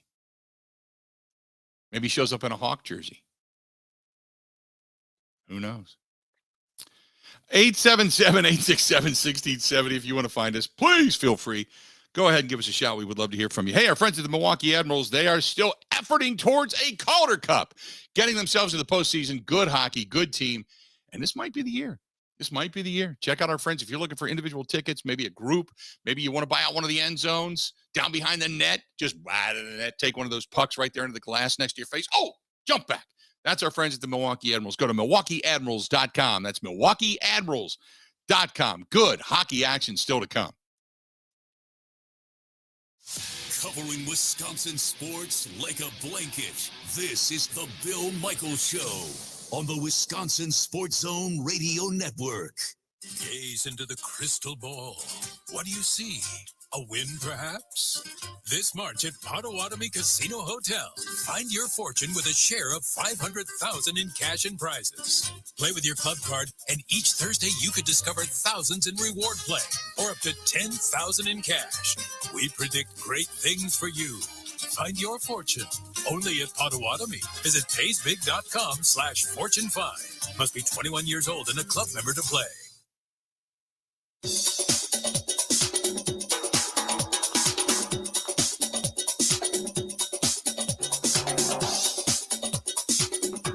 Bill Michaels will resume in 5 minutes.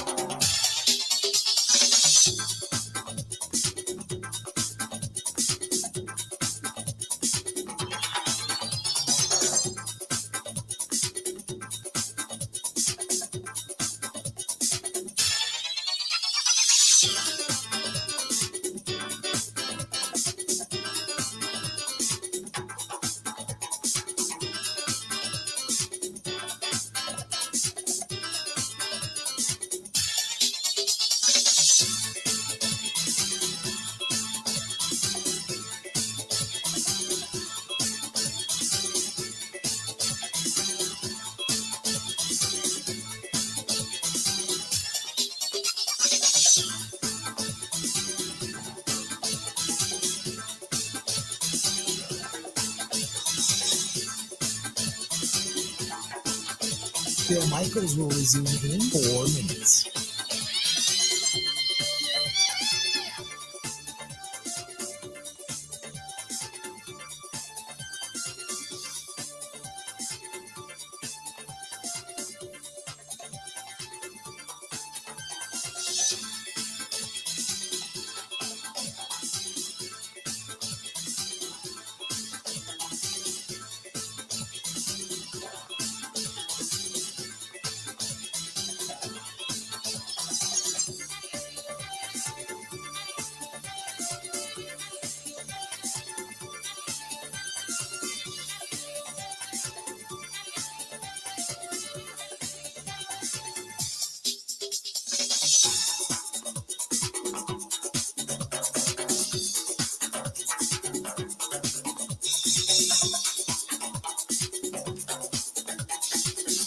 Bill Michaels will resume in 3 minutes.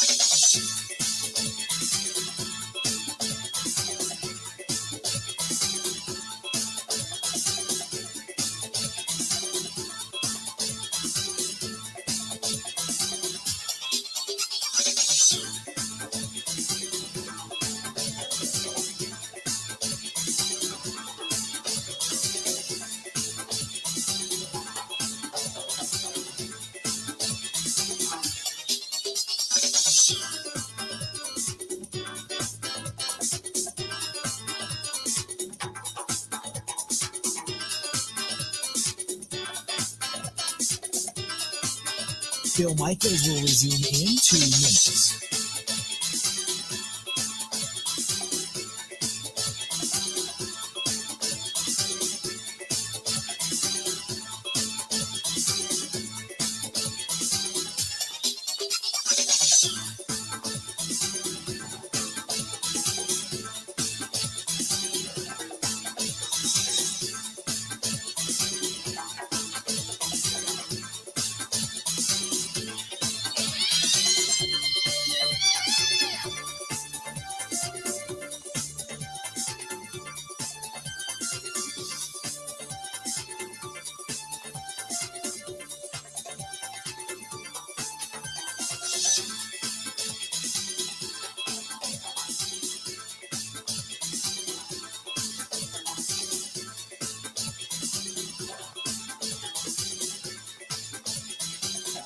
Bill Michaels will resume in 1 minute.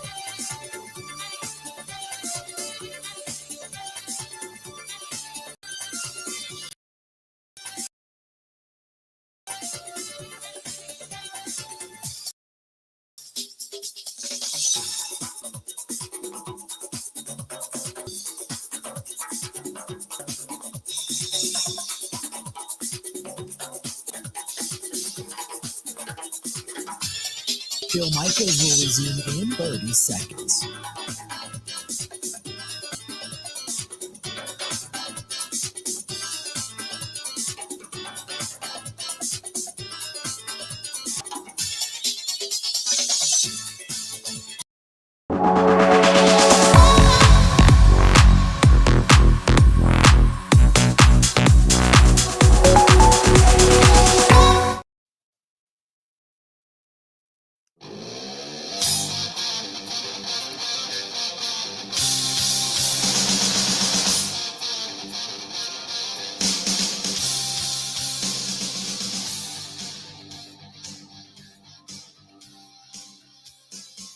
Gotta say thanks to our friends at Potawatomi Hotel Casino. As a matter of fact, going to be down there this Saturday in the evening, starting out at about 5, I think, and then getting back there about 8:30. Got a group of people getting together down at Potawatomi this coming weekend. Looking forward to it. Going to do a few apps from the different restaurants they have, a little tasting, and got a party going on down there. So I'm excited. I haven't been to Potawatomi in a while.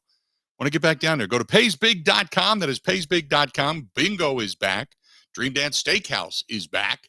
Going to be in a 360 bar hanging out this coming weekend. And also the hotel is cranking. So if you're looking for a stay and play package, go to paysbig.com. That is paysbig.com. 877-867-1670. 877-867-1670. Jimmy says, let's see if you're this happy when you guys are 7-10 with Jordan Love and the Jets are getting ready for the playoffs. Who says we're happy, Jimmy? Seriously, who says we're happy? Just an FYI. I don't know where that comes from. Don't know where that statement goes. I'm not happy about any of this.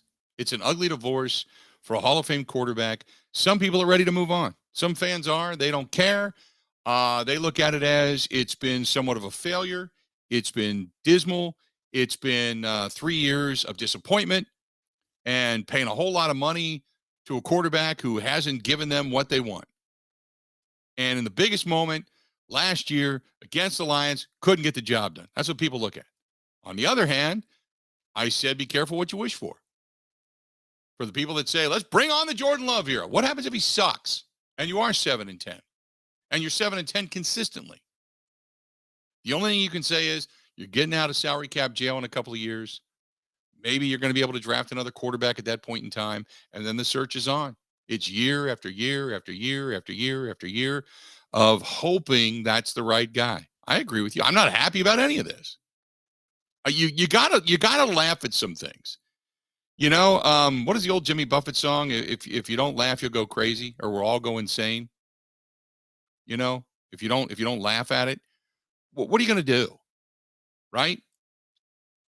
The monkey wrench was thrown in years ago in 2020 when Goody drafted Love. That's it. That's why this thing has to hit. Right? That's it. That's it. 877-867-1670. 877-867-1670. Mick C says, so you are doing the things that drive me and a bunch of people nuts. You are hedging on your take. Make a statement one way or the other. You sound like you're hating on Love, but you dropped the caveat in so you can be correct either way down the road. Mick, I've always said I didn't think Jordan Love was going to be a good quarterback. Where in the hell have you been? I never thought he was going to be a Hall of Fame quarterback or Hall of Fame level. I hope the fan in me says I hope that he is. Others have said that he's ready, but I've always said, never come off of it. Never come off of it that he was going to be an average to maybe a little above average quarterback in the NFL. I've never wavered from that. Ben, have I ever wavered from that? No, you have not. Never have. Mick, you need to go back to listening to something else then. There are people that listen to learn. There are people that listen to respond. You are a listen to respond person. Never said that. Ever. Bison Mark says, I agree with you. I think Jordan Love is a question mark at best, and nobody's really going to know until he takes the field. At least he tries to do the right things right now. Those things make us happy, but until he actually proves it on the field, nobody really knows. Bison Mark, I agree. 100%. Brendan says Jordan Love is going to be an adequate quarterback. Maybe. Never liked him when he was in college. Never liked him when he threw the ball against Kansas City. Never liked him when he threw the ball against Detroit. And everybody went crazy over a couple of passes against Philadelphia. If that's his career, then we are in for a long run of the 80s. Oof. 80s were not a good time. You had Lynn Dickey, 80s, Magic Man, late 80s, Lynn Dickey, 70s, 80s. There was some decent quarterback play. It was just they couldn't put it all together. The defense was terrible. Offensive line, Lynn Dickey, his knees were going bad. He got the hell beat out of him. Offensive line wasn't great. Had some good receivers. Couldn't stay healthy on the continuous. So they had all kinds of issues.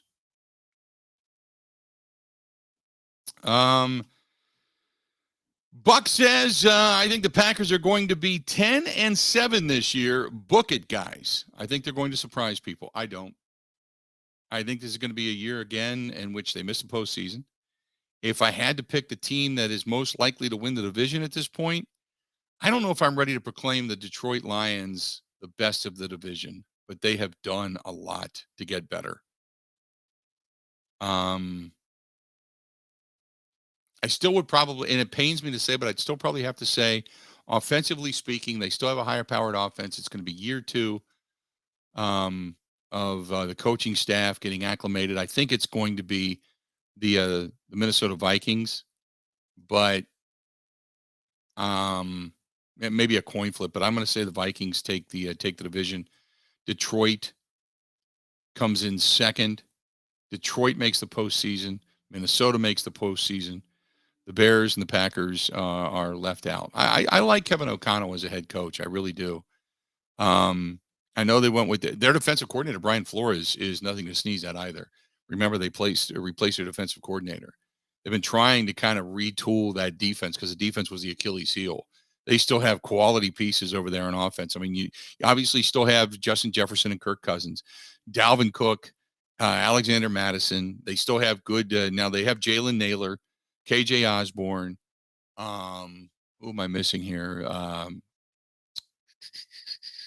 Jalen Reagor. They have Reagor. They got decent wideouts. They're only going to add to that. They're going to add additional depth on their line, both sides. They'll continue to try to stack their defense. I mean, key for them is going to be whether or not how many guys, first of all, get cut after June 1st. But Danielle Hunter he's been banged up over the last couple of years, whether or not he's able to stay healthy. But they picked up Dean Lowry. They got Dean Lowry now. Not that they're going to be better up front, but I still don't get that, Bill. When Paul Allen, who knows right? so much more than I do, he comes on and Dean Lowry was a Vikings killer apparently, and they viewed him in this crazy light. Maybe I'm blind, but I was thoroughly unimpressed. Yeah. Whenever I would watch him play. Right. I agree. Dean Lowry had what I call flashes. He'd give you a couple moments, maybe a good game, and then he'd go away for 3-4 games. I thought he was stable, but I never thought he was any kind of a force. He was never a force up front, at least in my eyes. And thus the reason the Packers are like, okay, we're done. We're done. I've always said my terminology for Dean Lowry, he's a guy. Him and Tyler Lancaster, they were just guys. They were just bookends around Kenny Clark. And what you need was bona fide players around Kenny Clark. You really needed TJ Slayton to take the next step. You need Devontae Wyatt to take the next step. If those guys step up, if they start to become players, you pick up another good, solid defensive piece up front, then you've got yourself a defensive line. Because I'm a huge believer in the trenches. I still am. I always will be. If you can get it done with just rushing 3 and 4 up front, that just it makes a world of difference. A world of difference defensively speaking. It really puts your linebackers, your outside pass rushers in a terrific light, and it really helps your secondary. So they have been Dean Lowry, in my opinion, should have never been given a second contract. He never amounted to what the money was. He was just a guy. So I'm glad. Hey, maybe he turns out to be something. Who knows? Maybe he'll be a house wrecker when they come into Lambeau Field. And then we'll all go, oh my God, how they let him get away. But maybe he's a spy. Maybe. Could think about it that way. Maybe. Because Zadarius Smith wants out, so their other spy is maybe leaving. Right? I don't know. I feel like where we sit today, the defensive line is probably my biggest weakness on the team. Because they have Kenny Clark, and you have people who you want to step up, but they don't have anybody next to him right now. Not right now, but I like the way Devontae Wyatt played at the end of the season. Sure. Yeah. I really did. Now, if he takes that next step and he has gone away in the offseason, he's bulked up, gotten stronger, leaned out a little bit, but added more muscle, then, boy, I love that guy. He just looked tenacious. Now, whether or not he continues, I don't know. We'll wait and see. But I really liked what I saw out of him. By the way, speaking of Zadarius is on the open market, right? Not yet. I think he wanted to be cut. I have not seen a resolution there. I think he's gone. I could be wrong, but I thought Zadarius was gone. I have to go back and check the roster, but I thought he was gone. Anyway. I'm not seeing that yet. He's asking for his release. It was not granted yet. Okay. But also the best teams there have depth. Oh, yeah. Zadarius Smith is still on the roster. Okay. He's still on the roster, yeah. But they got Danielle Hunter back. They got Marcus Davenport. They picked him up from New Orleans. They got Zadarius Smith, DJ Woonham, who was their draft choice. So they still, okay. Zadarius is one of many right now. One of many. Let's do this. We'll step away. We'll take a quick break. We'll come back. More to get to. The Bill Michaels Show. We continue on. Coming up right after this. Covering Wisconsin sports like a blanket. This is the Bill Michaels Show on the Wisconsin Sports Zone Radio Network. Jeff, what was the final straw at home that had you call Pella?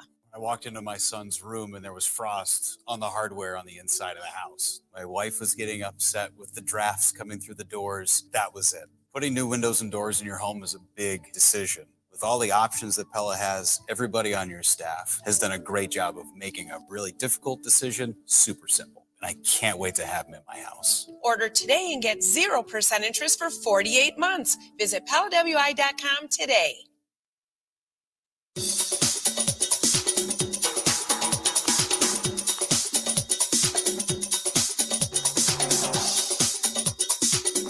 Bill Michaels will resume in 3 minutes.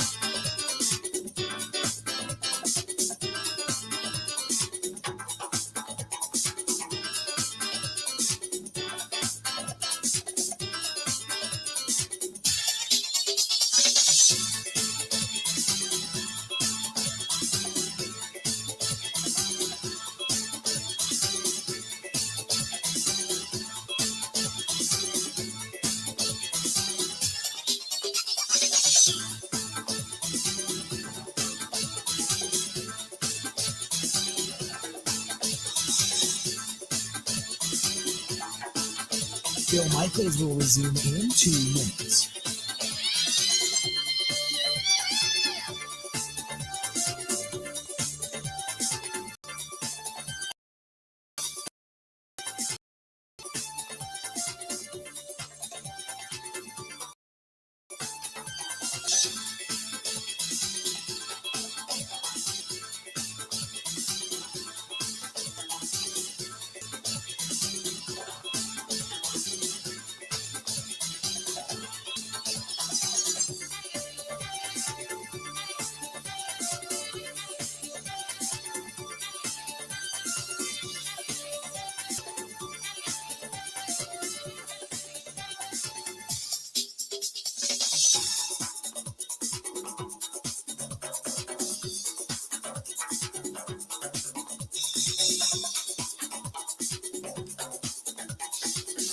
Bill Michaels will resume in 1 minute.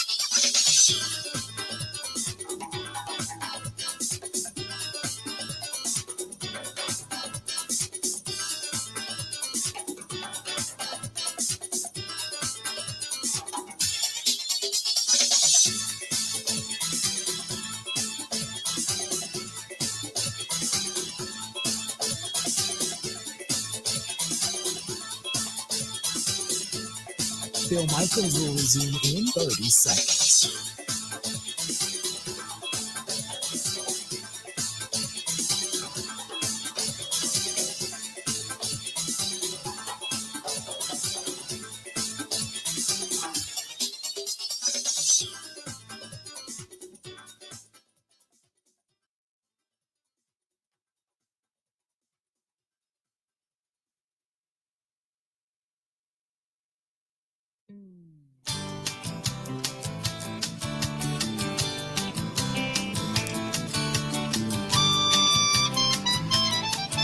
Welcome back. I got a note here from Kathy and Harrison. And Harrison, he said, we were recently overseas, and there was a lot of talk in the UK newspapers about Aaron Rodgers and Jordan Love. That's how big this story is. It makes me kind of laugh that our little town in Wisconsin has become such a center of attention for not just the United States, but for the world. Harrison and Kathy, appreciate the email. There you go. Just right. It's just gotten it. But again, once it hits New York, man, it goes crazy because the New York is the epicenter.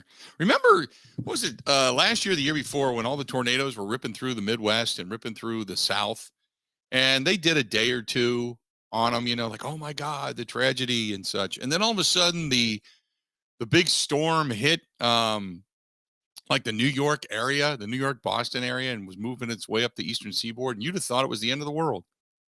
Live every day. And it's like, oh my God, all these New Yorkers, they don't care about anything until New York's really affected. The rest of it, it's like just the rest of the world exists just for their amusement. And then once it happens in New York, it's like the worst thing ever,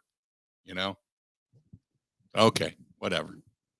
We deal with just as much stuff as they do, just not on the same humanity level, I guess. But, oh well. 877-867-1670. Let's head back to the phone calls, if we can. And let's go to Mike, listening to us in Whitewater. Michael, how you doing? Hey, Billy, how are you? Good, man. Long What's time. up? Yeah. I'll throw a little wrench to you with the Rodgers deal. See what you think. I agree with you. He's gone. But I agree that Gutekunst and we should hold on until we get what we want. We want their 13th pick.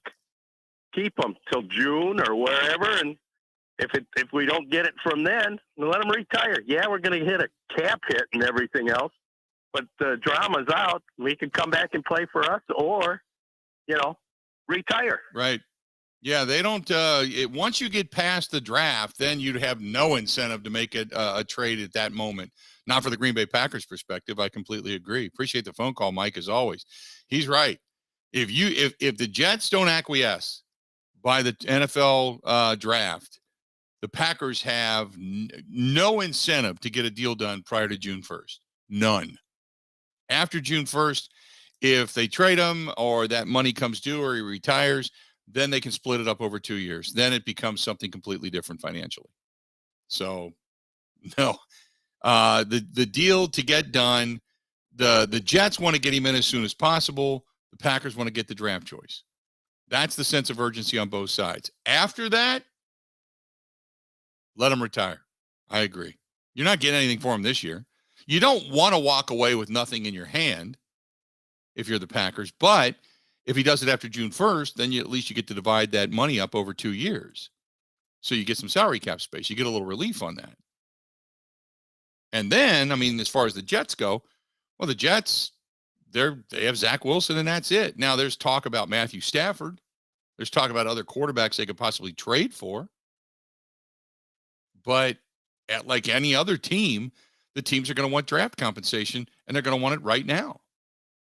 And let's be honest, if you're in New York and you've put all your eggs into the Aaron Rodgers basket, do you really think the bad elbow of Matthew Stafford is going to be adequate compensation if you don't get Rodgers? Come on. Come on, man. Ain't happening. Ain't happening. 877-867-1670. Hit us up, Brad Spielberger, Pro Football Focus. We're going to talk a little bit about free agency and such, some of this cap stuff, draft stuff, all that stuff. It's all coming up. Stay tuned. We got a whole lot more of the Bill Michaels Show. It's coming up. Don't forget about our friends at Kane and Kane Jewelers, rocking your world in West Bend. Go to Kane, K-O-E-H-N, KaneJewelry.com. That is KaneJewelry.com. Stay tuned. We got more coming up right after this.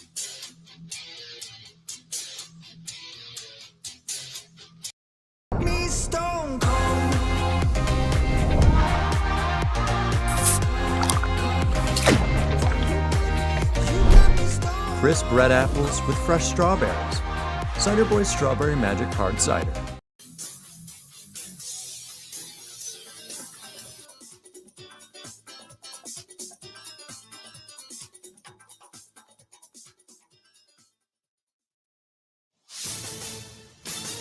This is a Wisconsin Sports Zone update. Well, Wisconsin's season is still going. They beat Oregon last night, 71-68 in the quarterfinals of the NIT to advance. Badgers fell behind by as many as 8 in the second half, but rallied behind clutch shooting from Max Klesman and Chucky Hepburn.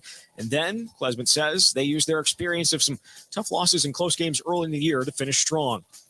Yeah, like you said, there's been a few games, or not a few, a lot of games earlier in the year where it came down to the wire. And, some of them went our way, some of them may have not. But I think it just shows, the perseverance this group has and the ability to stick together when times may not go your way during the game and just be one whole group. And then that pays dividends at the end.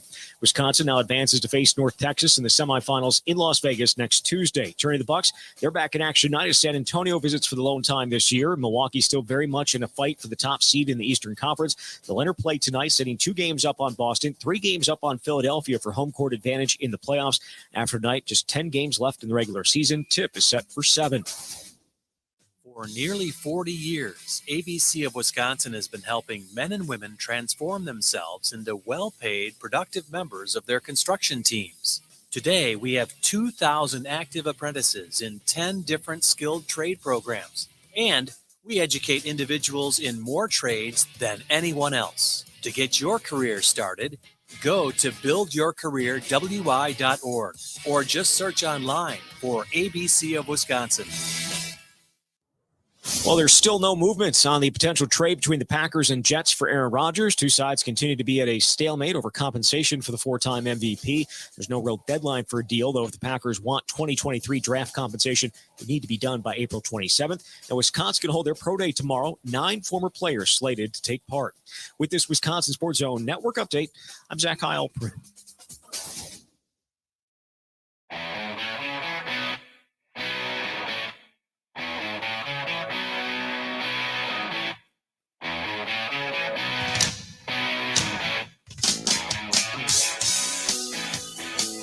Good to have you back. The Bill Michaels Show. We're rolling on today. Quick show. Quick show today. Good to have you. The saga continues, but the NFL remains king as their 24/7, 365 news cycle continues. You still have the Aaron Rodgers stuff going on out there. That's an obvious, but you also have other things happening, like signings going on throughout free agency. You've got the NFL draft upcoming, and we still are talking about the possibility of moving quarterbacks. The NFC North we were discussing just a little while ago. Bring him in now, Brad Spielberger, our guy from Pro Football Focus. And you can find him at PFF_Brad, PFF_Brad. Brad, how you doing, man? Brad there. There we go. Oh, hello. I said I'm doing. Oh, hey, I'm doing well. How you doing? Doing well. So let's talk free agency first and foremost. And what do you like? Say what teams have really kind of impressed you via free agency and the moves that they've made thus far. Yeah, I'll do one in the NFC and one in the AFC. So, I think the Cleveland Browns have done a very good job. Their biggest weakness last year, they ranked dead last for us in run defense grade, particularly from the interior of their defensive line. That unit was 31st for our grading overall. And so adding Dalvin Tomlinson, a really good interior defensive lineman, can play nose tackle, can play three technique and rush the passer a little bit. I think that was their biggest need. And then adding Ogbonnia Okoronkwo, the edge rusher from the Houston Texans. They lose to Davion Clowney. They need that number 2 edge rusher. For him last year, from week 7 to the end of the season, he was top 10 in pressure rate, top 10 in pass rush win rate. I think a very good player to play alongside Myles Garrett. So I think they've done a really good job in fixing that defense with new defensive coordinator Jim Schwartz. And if they get the offense back on track, they should be a good team. On the NFC side, the Detroit Lions have had a really good free agency. I think, again, the biggest weakness for them was the secondary. And to add 2 outside starting corners in Cameron Sutton and Emmanuel Mosley. Sutton from Pittsburgh has some inside-outside flexibility, is a good player. And then Emmanuel Mosley tore his ACL last year in San Francisco, but was playing really good football. I think it's a classic buy low. And then, of course, everyone was kind of talking about Chauncey Gardner-Johnson, the surprising one-year flyer to go to Detroit, reunite with Aaron Glenn, who was his coach in New Orleans, is now the defensive coordinator of Detroit. I think they have a lot of options now on the back end with where they play guys, a lot of slot options, a lot of out wide, safety. I like what they've done as well. Let's go with the NFC North. You mentioned the Detroit Lions. We know that the defensive side of the football was not the best for the Minnesota Vikings as well, and the Vikings are trying to somewhat address that. They still have a really solid offense, but when it comes to the Lions and the Vikings, I still think the Vikings might be the best team in the NFC North. Do you agree or disagree? Or maybe it's just right now it's a coin flip between them and the Lions? I would lean towards the Detroit Lions. I think the Vikings defense was underrated really bad last year. Allowed 25-plus points per game, I want to say in like 8 or 9 games in a row to close the season. Truly could not stop anyone.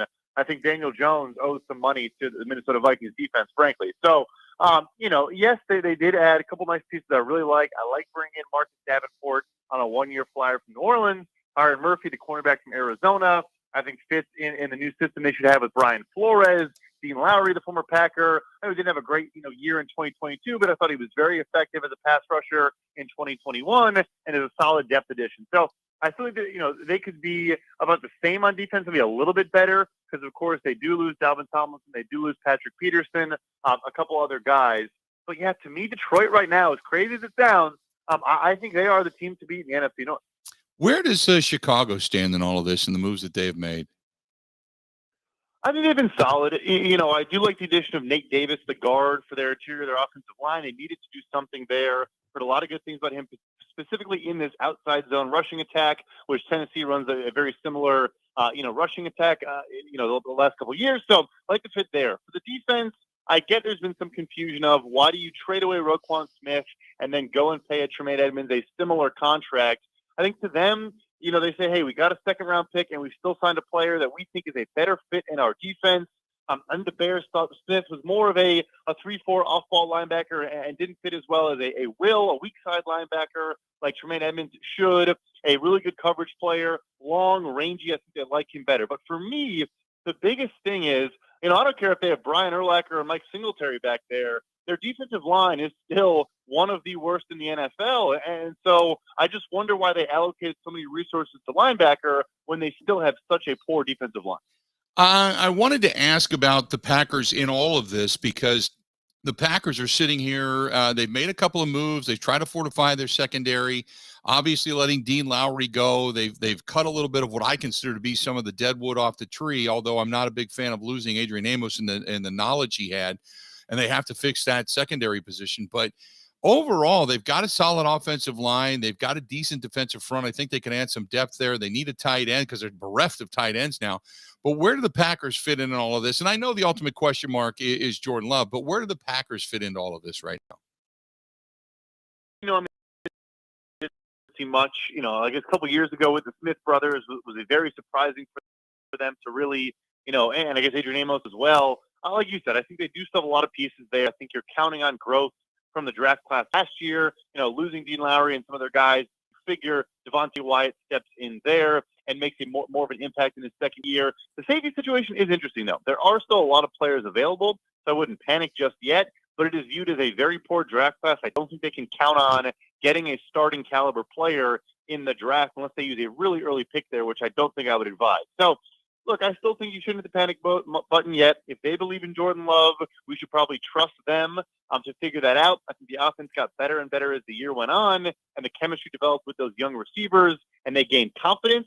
So, yeah, I do think you have to do something at safety. You maybe look to add, maybe even bring Adrian Amos back if his market is not what he was hoping, or look to some other players that are still out there. But, yeah, they don't really do much in free agency, and it's worked for about 20 years, so you can't really blame them. Now we know that we're waiting on the T's to be crossed, the I's to be dotted, and compensation to be had in this whole, Packers, Jets trade scenario.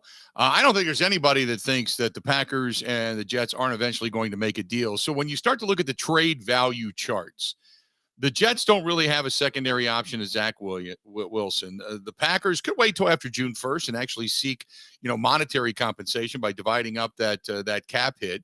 So it's not awful if the Packers wait until after the draft. But how do you see this whole thing going?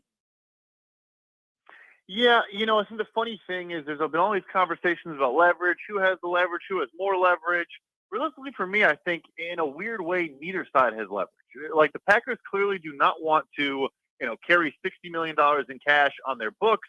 I think Rodgers, obviously, he said he'd probably rather retire, but, maybe out of spite or whatever the case may be, if they don't trade him to a place he wants to be, he'll say, okay, I'll come in and I'll report and I'll, show up when I feel like it. Don't get fined or anything, but I'll let you pay me $60 million in fully guaranteed dollars and just maybe not have the greatest vibe around the building. And then, of course, the flip side of the Jets, they sit there, they let Jimmy Garoppolo go to Las Vegas, a couple other options, maybe in that veteran market, like a Jacoby Brissett or whoever the case may be, sign elsewhere, and they're picking at 13, which, yeah, maybe they could trade up for a quarterback, but, they trade up for Sam Darnold, take Zach Wilson. I don't think they can, rely on that route again. So in a funny way, like neither side has a ton of leverage. I guess at this point, you kind of just let it wait. You'll, fizzle out a little bit, let cooler heads prevail, and maybe something happens closer to the draft. I think it does get done. I think it's more a matter of, frankly, the draft compensation. I don't think it's going to be crazy, but I think they're probably closer there. My guess is they're trying to work out this contract. Is Green Bay willing to retain maybe $10 million, $15 million in salary? I doubt they want to do that. But from the Jets' perspective, potentially bring in a guy for 1 year, $60 million, they can say, okay, we'll do that, and we'll give you nothing in trade compensation. And for a lot of reasons, obviously optics included, Green Bay doesn't want to go that route. Yeah, I was going to say, it's not just as easy as saying, hey, we'll give you one and the deal is done. There has to be trade compensation. And I know Rodgers had talked about that. The number that will not be the number he plays for. So do you think that a restructure of that deal is also something that is kind of a fly in the ointment in all of this?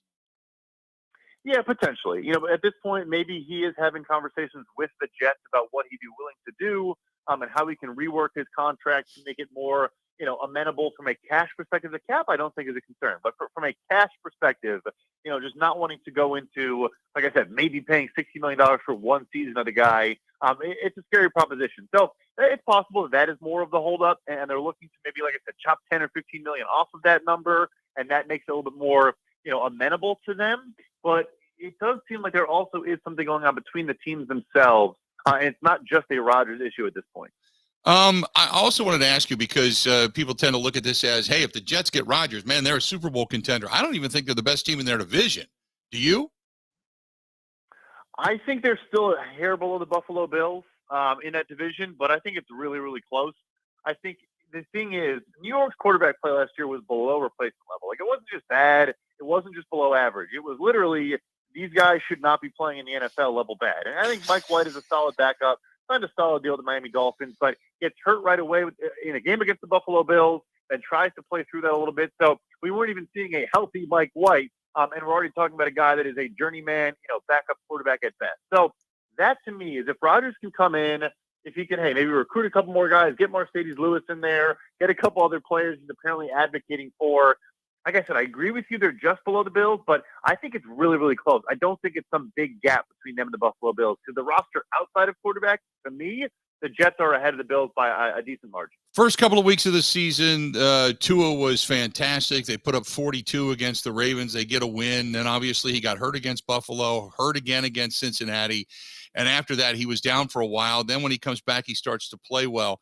If Tua comes back and he's completely, all the concussion symptoms are gone, he plays extremely well, is Miami that team that's just also a hair below Buffalo?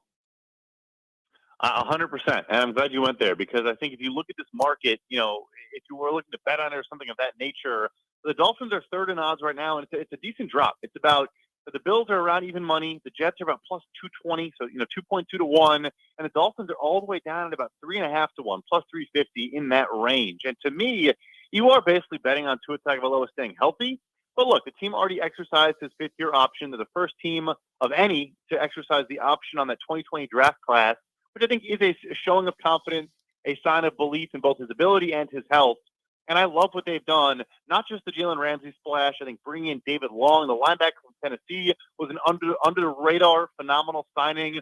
I think they're a dark horse. If, again, huge if, Tua stays healthy, they could easily win that division in my eyes. Real quick, if you're going to kind of label, because I really believe that eventually Baltimore and Lamar Jackson are going to come to some sort of an agreement, whether it's just he's playing for the franchise tag or what. But I know that everybody's very silently breathing collusion and all of this. But give me your thoughts on Lamar Jackson, because I just get the sense that people like the guy. They just don't want to give out guaranteed money for a running quarterback that's going to take a lot of hits.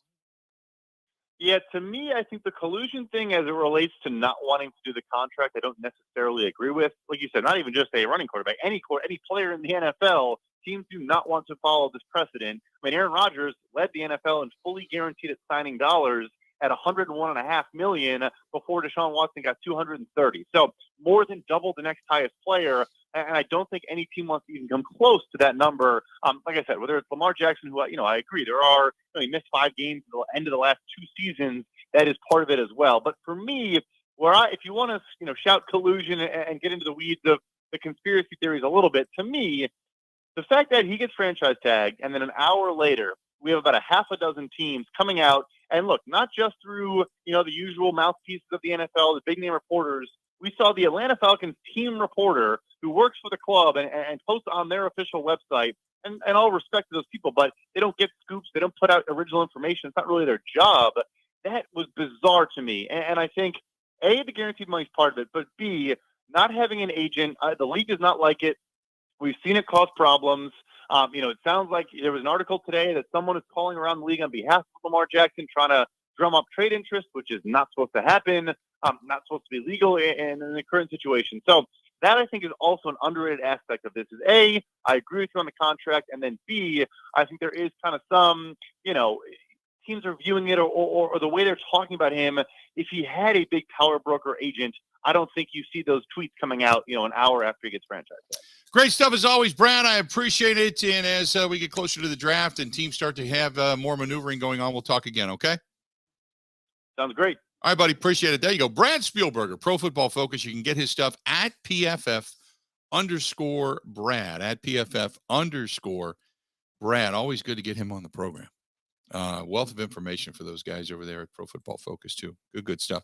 This portion of the program brought to you by our friends over there at J&L Tire Service and Service Centers. And the one just right there in Johnson Creek is right off of 94. They have a huge facility for tractor trailers. So if you're out over the road, you have some tire issues, brake issues, trailer issues, whatever it happens to be, or cab issues, whatever it is, they have got a facility for you. Or if you're just cruising around in the van, taking the team out this weekend, whether it's basketball, baseball, getting ready for the upcoming season, soccer, and you need an oil change. They can do that too. Trust them. And the best part about it is the whole gang, they do a lot of stuff philanthropically in their community. They're really, really good people. Lyle and his staff, they just do so much. They're honest. They're good people. And they get it done, and they get it done right. Get a hold of our friends at J&L Tire and Service Center.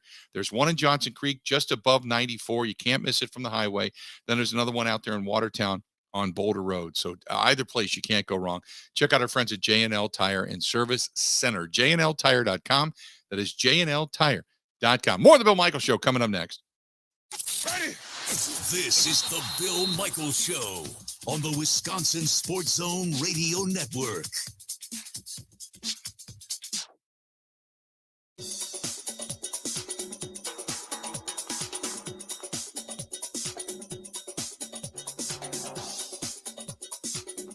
Bill Michaels will resume in 3 minutes.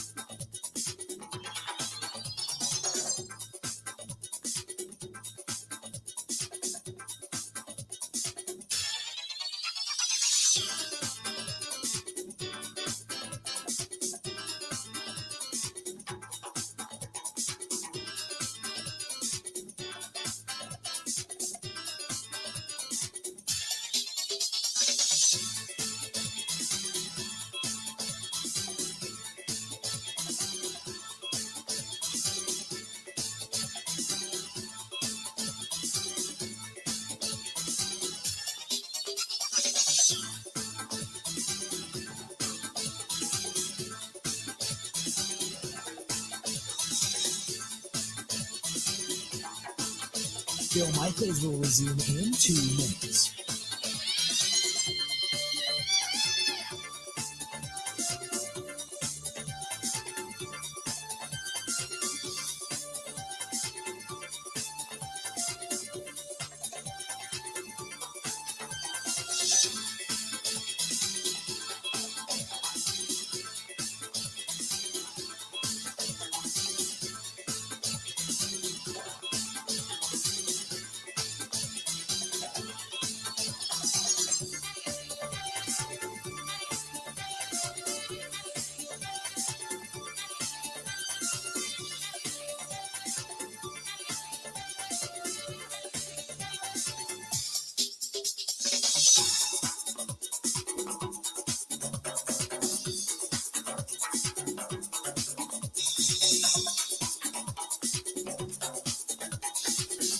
Bill Michaels will resume in 1 minute.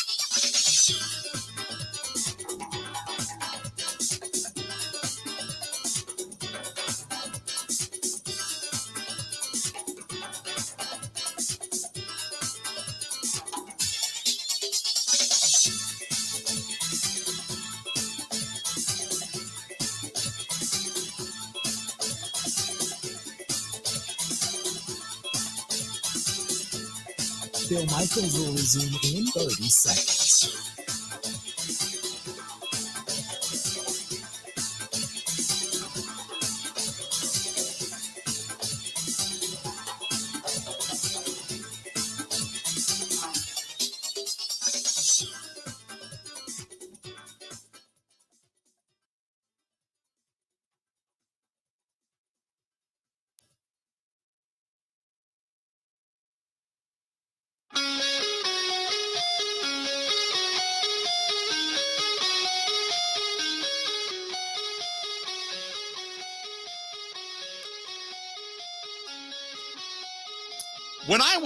When I was looking for my house, I needed to kind of get pre-qualified. Everybody goes through that if you buy a house, or if you're looking to get money out of your house. And Scott Ellis was the guy that helped me, and I've talked about him time and again as far as being available all the time, whether it was a text message, email, or I just picked up the phone and called him. He was always available, always a good guy.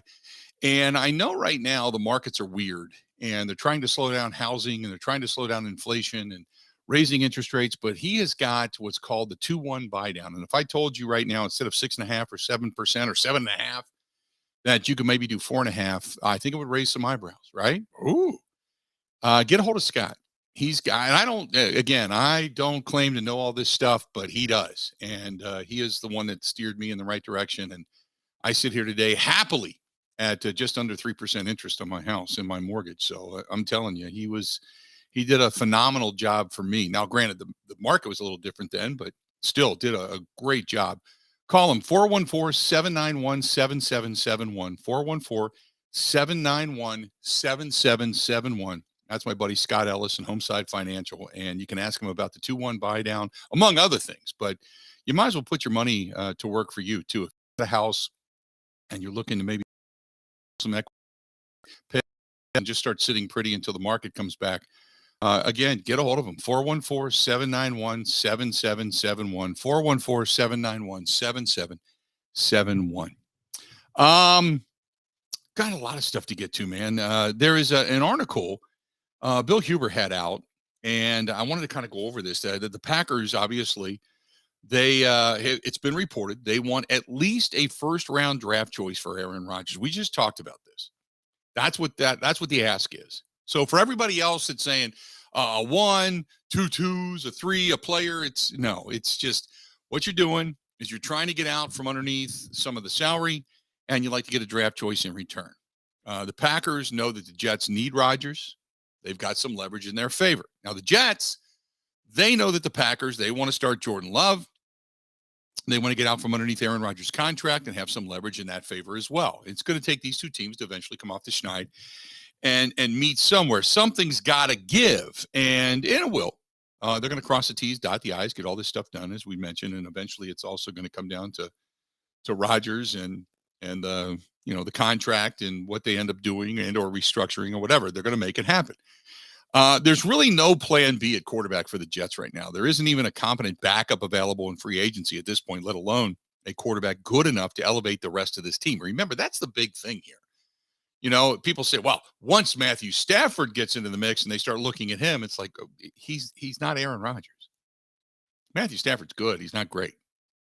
Rodgers is great. Now, whether or not he returns to greatness, well, I'll have to wait and see. But there's not another guy out there of Aaron Rodgers' ilk.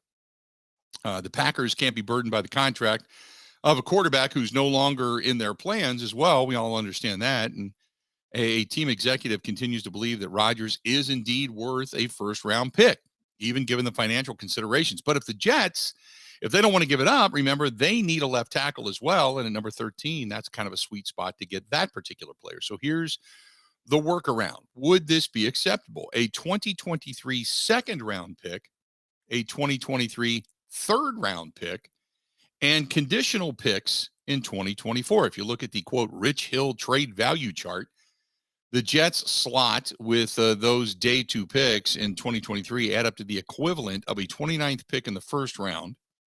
So it's not a first rounder like the Packers would want, but it could be the equivalent thereof. It's just not the 13th pick of the first round.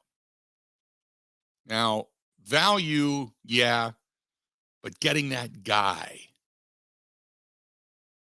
that's a whole different story. I mean, like I said, if I had my druthers, I would grab with the 13th and the 15th overall. I would, depending on what you have to do to get Jalen Carter. Maybe you take that pick and you move up, or you watch him fall, what have you. But, man, add that guy next to Devontae Wyatt. Add that guy next to Kenny Clark. If, indeed, you've talked to him and you believe he's all in, and because there is a condition about his weight at the combine. Obviously, he's had some character issues, but that would be a guy in a perfect world that, man, if you could add him in the defensive trenches, I'd go that, and then I'd go in Jigba. I'd add another weapon to the offense to give you Christian Watson and Jigba, and then Romeo Doubs and Samori Toure, and then you're not terrible. You probably need another veteran wide out to really kind of fortify that group. But for the sake of example, let's say Rodgers leads the Jets to an NFC championship game. If they lose that game and wind up with the 28th pick of every round, the combined value of the day 2 picks in 2023 and the 2 picks in 2024 become the equivalent of a 21st pick. You follow me? No, probably not. I don't either. I get it, but I don't. Now, if Rodgers leads the Jets to a Super Bowl, that third rounder could become a first rounder. If the Jets don't win the championship, but Rodgers returns for the 2024 season, that third rounder could become a second rounder. If Rodgers wins the Super Bowl and comes back for another season, maybe those picks are elevated to a first and a third or something like that. It's all based on value, but you just keep going through this. And if Goody is wrong on Jordan Love, he's going to get fired because if Aaron wins a Super Bowl for the Jets and the Packers stink, he's probably going to get canned. So he needs those picks now to give Jordan Love the best chance for success as well. So I still say if I'm the Packers, I want that 13th pick. That's probably what the Jets don't want to give up and what the Packers want, and that's the only holdup in all of this. And eventually it's going to come down to the desperation of both. So if you're going to get to this thing and you're going to get real close to, say, draft day, and if you're the Packers, you're going to say, you want to hold off on that? That's fine. Okay? We're not losing anything at this point. Who's losing in this deal? Right? Who's losing? The Packers or the Jets? If you get past draft day, the Packers would be losing. Okay, that leverage I understand. But the compensation to that is, okay, well, now you're not going to get him until well after June 1st because then we can start separating that money. Then we can go ahead and make a move after that, and we can start moving that money around. So you don't hurt us at all. Other than we don't get something that we don't have anyway, right? And then the Jets, who want to get him into camp, who want to get him there and start working with the young guys, he can't even talk to them now if the Packers say, you're done. We'll trade you when we're ready. And that's it. That's it. So both sides have a desperation. Both sides have a need. It's just a matter of, I don't want to say who's going to blink first, but let the dust settle. And I still think the Packers have the upper hand because the worst thing that could happen would be if Rodgers says, I'm done, I'm retiring. They say, okay, that's fine. Retire after June 1st. We'll split the money up. You go away. We still own you. Even if you wanted to come back, we still got your rights. Meanwhile, New York, you got a pretty good team. And who's your quarterback? Zach Wilson. That's the guy that most of the teammates hated. They didn't like him. He wasn't that good. He didn't take any responsibility. And your backup is who? Oh, a cup of air. There you go. Enjoy yourself. 877-867-1670, 877-867-1670. If you want to call us, do it. Would love to hear from you. This one's from Rob. Rob says, 100% agree. Let Rodgers sit. Let the Jets sit. The Packers don't have to make a move until you get to day one of the regular season. Chris says, the deal that works the best is when both sides come to an agreement and it works out for both. The only way it works out for both is if Jordan Love is good and so is Aaron Rodgers, and the Packers still get a first-round draft choice for Rodgers and his services. Then the deal would work for everyone. Otherwise, this is going to be something that just gets uglier as time goes on. Jeff says, in Goody we trust. Yeah, right. He was the guy that drafted Jordan Love and started this whole thing. Why don't they just get rid of Aaron Rodgers now for whatever it is the Jets are willing to give up and move on already? If your guy is so damn good, then have more belief than hanging on for a first-round draft choice for something you really don't deserve. You're getting rid of a Hall of Famer. Shame on you. That's from Jeff. Jeff, appreciate the email. There you go. A vast array of opinions, I would say. A vast array of opinions. We're going to step out. We're going to take a break. We're going to come back, get more of your phone calls. Oh, we got a lot of stuff we can touch on. We can touch on the World Baseball Classic. Did you enjoy it? We can touch on the Badgers win last night as the Badgers continue to effort towards the finals of the NIT. We can talk about that. We can talk about golf if you choose, where they want to put restrictions on the flight of golf balls to shorten the distances because they're just mashing up a lot of these courses because of technology. The LIV Tour seems to be failing faster than anybody would have thought. So that's going on. And anything else that we can conjure up throughout the day. Stay tuned. More of the Bill Michaels Show coming up next. This is the Bill Michaels Show on the Wisconsin Sports Zone Radio Network.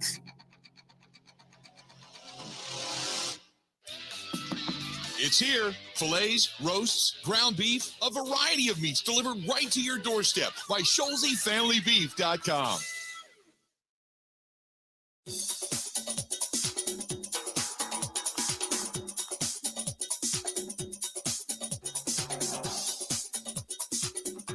Bill Michaels will resume in 5 minutes.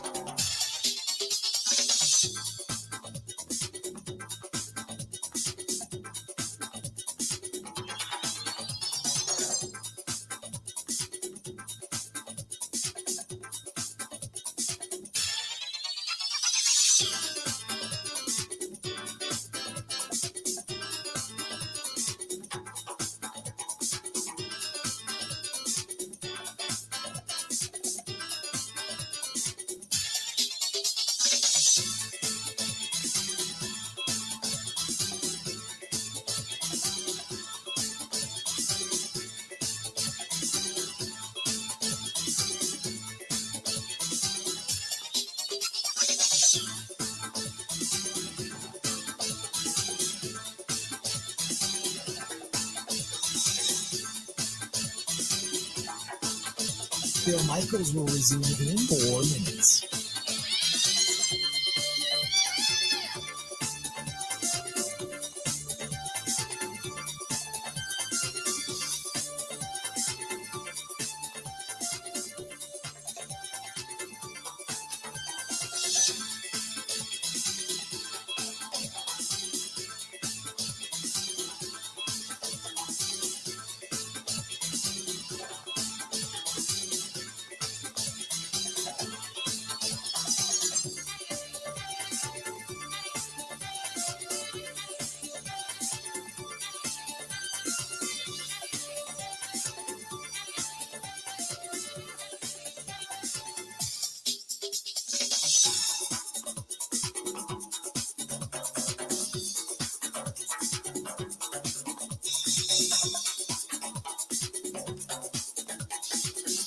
Bill Michaels will resume in 3 minutes.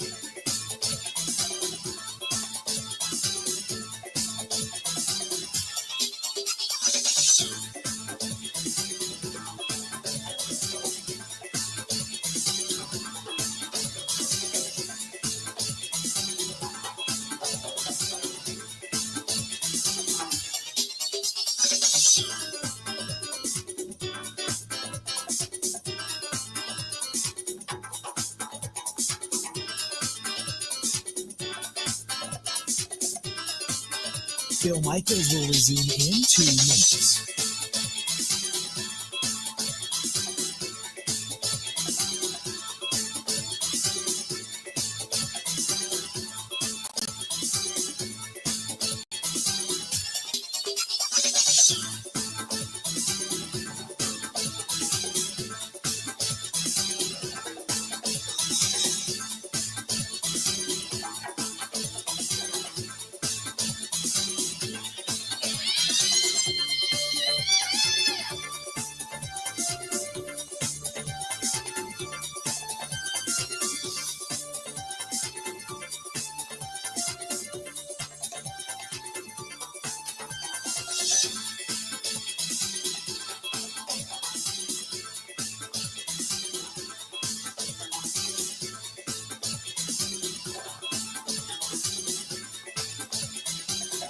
Bill Michaels will resume in 1 minute.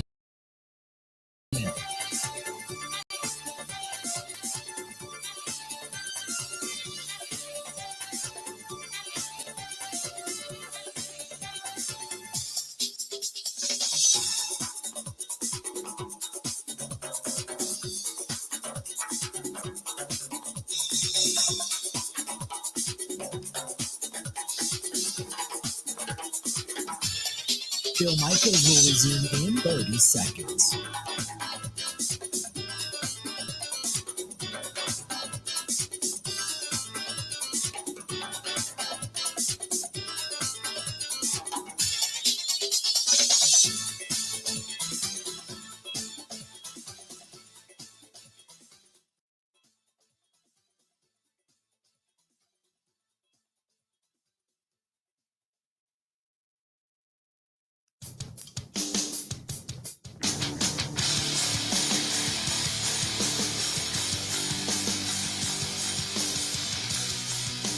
So, my friends, the Water Doctors today on the Morning Blend on TMJ4 locally here in the area as they promoting the water softening system that is the Connecticut water softening system. Go to H2 and the letter O, H2ODoctors.com. That's H2ODoctors.com. But I've been talking about this Connecticut water softening system, and I love it. Absolutely love it.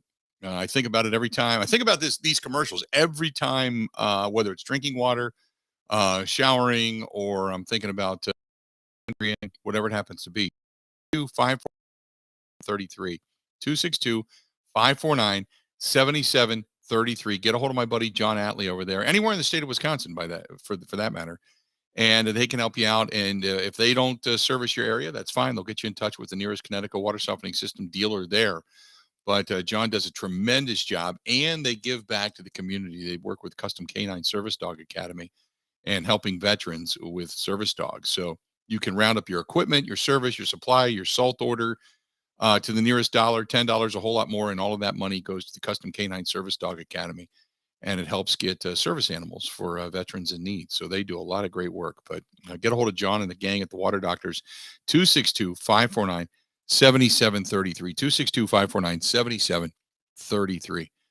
262-549-7733. This was from Brad. Brad says, I enjoyed watching the World of Baseball Classic. Couldn't believe that Mike Trout went down swinging the way he did last night, but kudos to Ohtani for what he did and the moment he was living in. A lot of players have talked about that being a World Series type of atmosphere. I heard Devin Williams say the exact same thing. Thoughts on maybe some players getting experience in the World Baseball Classic and that carrying over to the regular season? I think for hitters, pitchers, what have you, I think the biggest concern, correct me if I'm wrong, is pitchers getting worn out and going all in and throwing gas maybe before they're ready, and how much that could or may not affect them in the regular season. I don't know. I think that's really the only concern. Otherwise, I don't see a downside to any of this except for an injury, of course.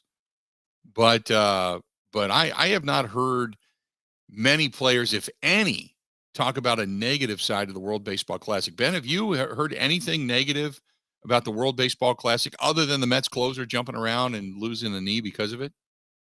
No, I've not. And again, I mean, they're playing spring training baseball games where players have gotten hurt there.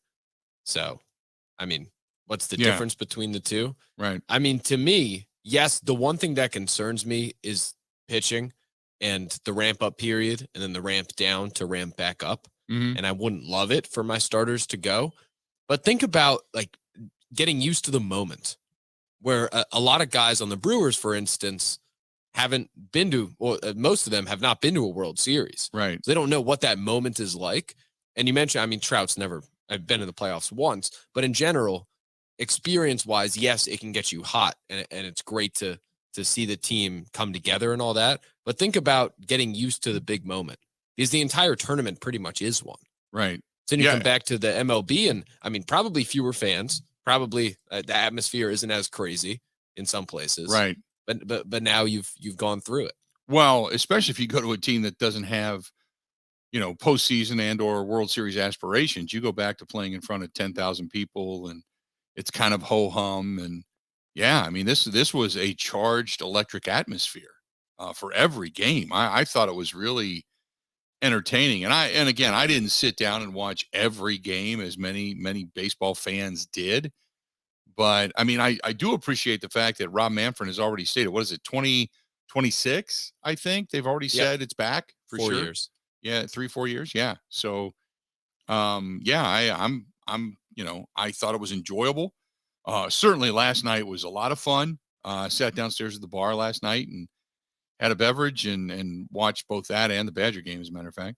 But I thought it was awesome. I thought it was a lot of fun. So nothing wrong with that at all. I did not have a problem with it. I also think it's cool as a baseball snob and somebody who follows the minor leagues probably too closely to see the Japanese team of guys that are either like Shohei's in the MLB. One of their best players is going to the Red Sox this year, but a bunch of guys that'll be able to sign in 3 or 4 years that are just incredible at baseball. Right.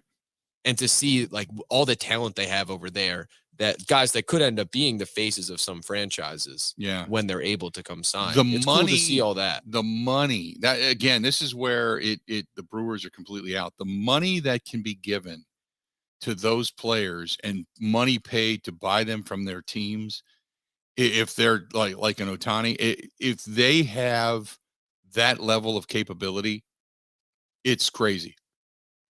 It's crazy. It's huge, and the Brewers cannot get into that kind of money. Ohtani's going to get $600 million, right? I think, if not more. He might deserve more. Well, depending on how many years they go. But yeah, I agree with you. He'll be your $500 million player. We've all been waiting for that $50 million a year guy.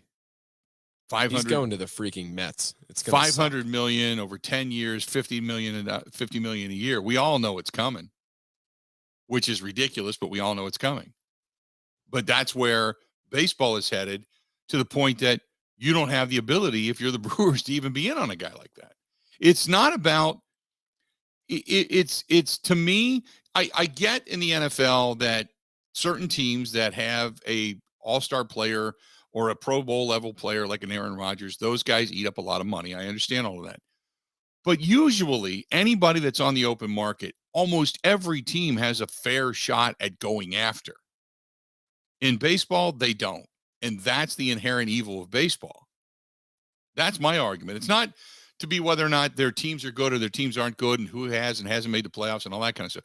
To me, it's about whether or not teams have a legitimate level playing field in trying to be able to compete for players to make their teams better. And whether or not they actually have that ability. And that's one of the disappointing things when it comes to the Brewers and to small market baseball is, most of these small market teams, they don't even have this. It's like, oh, here comes Ohtani. Oh, great. He's going to be on the open market. Okay, great. We have no shot. We have no capability of going after that guy. None. Not unless we've got a farm system stocked with a ton of 10-year guys that have zero eligibility for arbitration. And all we're going to do is just keep them under our thumb for the next 5 years. And we win 5 they were going to get Juan Soto, though. They were in on the Juan Soto talks. Right. My point exactly. No, I agree with you. They're in on the Juan Soto talks, but yet, you got to get rid of what was arguably at the time the best reliever in baseball. Why? Because of money. So I do think the Ohtani, Bryce Harper, Trey Turner, all of the big free agents, I completely agree with you. I also don't think that excuses in any way cost cutting on $700,000 to not bring back one of your best relievers, right? Right. Like that is the realm that I'm with you. The playing field's not level. I also think blame should be placed on the owners and the GM when on the more minuscule level, they just don't make basic decisions to help the team. Right. That aren't at that crazy scale. Mm-hmm. Because they are able to do that stuff. Well, I agree with that. And in the other side of the coin, I also think that the players have a legitimate gripe when you look at specific teams and you say, okay, Major League Baseball in general, when you talk about team payrolls, you got $335 million for the New York Mets. Meanwhile, the Oakland A's are $40 million. That's disgraceful. I mean, I believe, now who am I to throw people's money around? But you look at this year, this 2023 team payroll right now, the Brewers are 19th in Major League Baseball at $106.6 million. $106.6 million. And they're still, the New York Mets are $335 million. The Yankees are $267 million. The Padres are $236 million. The Phillies, $231 million. The Dodgers, $217 million. Toronto, $206 million. The Angels, $202 million. Then you get under $200 million. Then you got the Braves at $187. You got a lot of the major. Look at the Cubs. The Cubs aren't even supposed to be a team that's supposed to be decent, and they're $173 million. The league average is $147 million. The Brewers are sitting at 106, but you've got the Oakland A's at $40 million. $40 million. The New York Mets are $315 million more than the Oakland A's. There is a massive disparity in baseball when it comes to the ability to field a decent team. And the A's, the A's, the Orioles, the Pirates, the Rays, they're all just tanking. Even the Reds are only 70 million. They're not expected to do much. They got a lot of youth. But that's to me where it's like if the owners were serious about salary caps and about being able to control all of this, they would put in a ceiling and they would put in a floor. And at this point in time, every team should be 120 million at least, and no team should go over 220 million or 250 million. You know, that to me is the sweet spot for Major League Baseball in both. And then everybody becomes somewhat competitive. But, you know, when you got a team like Oakland trying to say we're a Major League Baseball team, get excited about A's baseball at $40 million. It's like, come on, just burn that place down and get it over with already. Just fold. Just get rid of it. That's not How even, many guys in in their starting lineup do you think that you recognize? If I go through it, just to guess, out of the 9 starters, not the pitchers, how many do you think you genuinely recognize? I can think of just a couple off the top of my head. I can think of Jace Peterson. Well, I can go through it. I mean, just name wise. I know who's it first for them. Jesus Aguilar. DH. Yep. DH. Okay. After that, I Trevor May, I think, but I don't. There's not many people on that roster that you're going to recognize.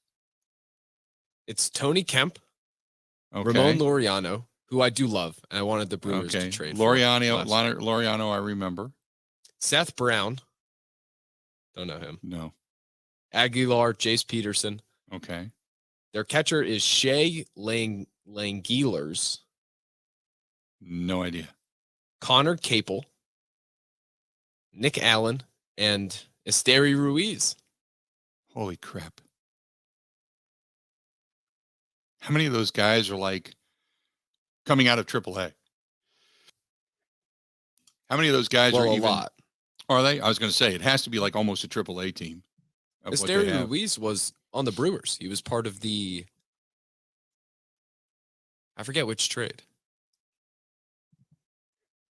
Correct me if I'm wrong. Isn't Pena their catcher? Do they have Pena still on the team? Manuel Pena? I don't think so. Okay. Yeah, it's that's a bad baseball team. But that's the issue that going back to the original crux of the argument, that's the issue I have with Major League Baseball. I mean, it's just such a disparity to where teams like the Brewers, they can't even get into a discussion about certain things just because it's just in the grand scheme of things, though, their market isn't far from San Diego's market. When you look at all of the like market size stuff, and San Diego is going nuts spending. I don't know. I sit back. I still think it's more possible than maybe I'm optimistic. Right. But I think it's possible. I think it's part of an ownership philosophy. Not to the Mets level. No. To a competitive level. Right. No, that I would agree with.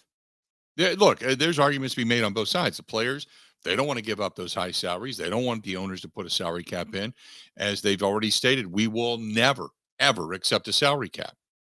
And the owners, they don't ever want to open their books. They don't want to show what they're actually making. I guarantee the owners of the Oakland A's aren't losing money. Guarantee that. They're rolling in it. They just want to move that team as soon as they're able. So they'll be off. They'll be gone. They'll probably be another, Vegas East team. So they'll be gone. But the owners are never going to say, take a look at what we got. Here you go. That's never going to happen. Never going to happen. 877-867-1670, 877-867-1670. If you want to hit us up, please feel free. Go ahead and do so. We got a lot more of the Bill Michaels Show coming up right after this.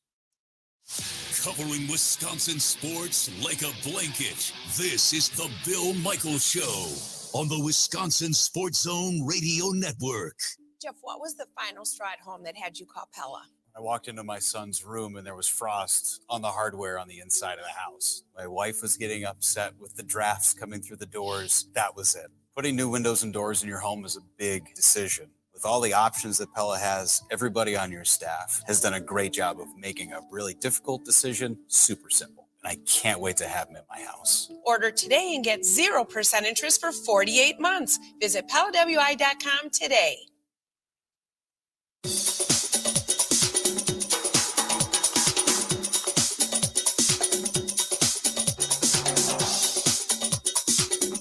Bill Michaels will resume in 3 minutes.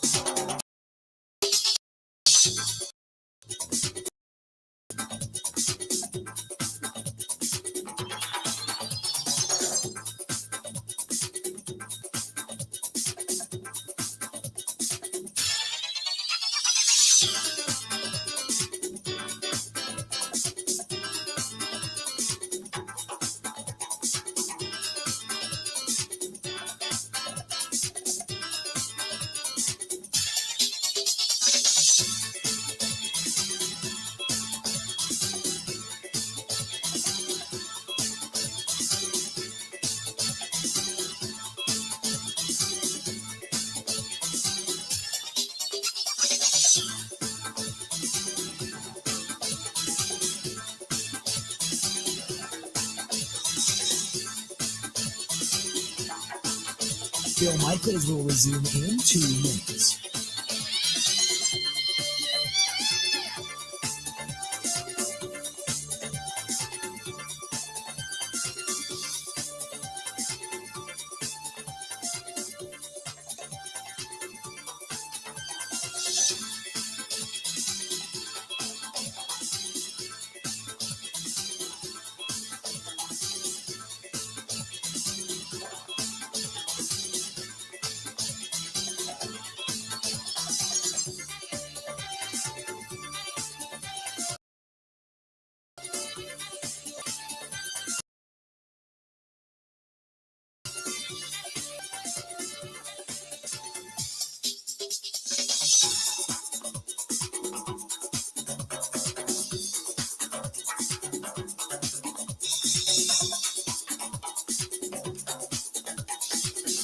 Bill Michaels will resume in 1 minute.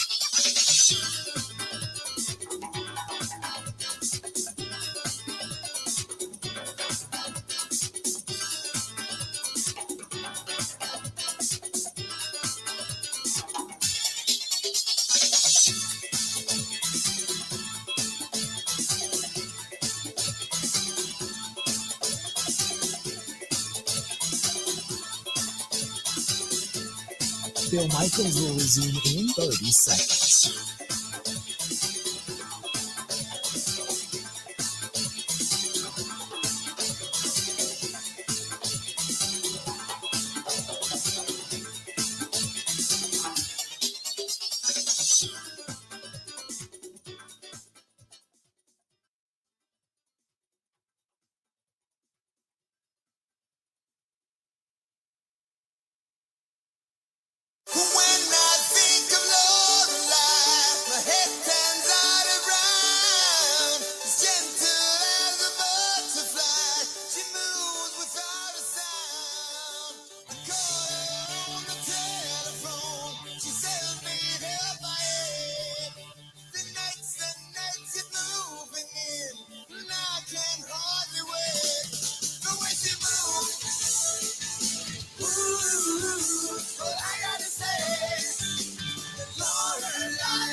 Welcome back. Bill Michaels Show. And from our buddy, Zach Rosenblatt of The Athletic in New York, covering the Jets, says that it seems like, early January since the Jets have been waiting for Aaron Rodgers. But they feel that both sides are going to end up meeting in the middle. Jets will get, this would be the proposed trade he has. His thoughts are the Jets get Aaron Rodgers and a 2023 late round pick. Packers get the 2023 second round pick which is number 43 overall, a conditional 2024 third-round pick, and a wide receiver, either Corey Davis or Denzel Mims.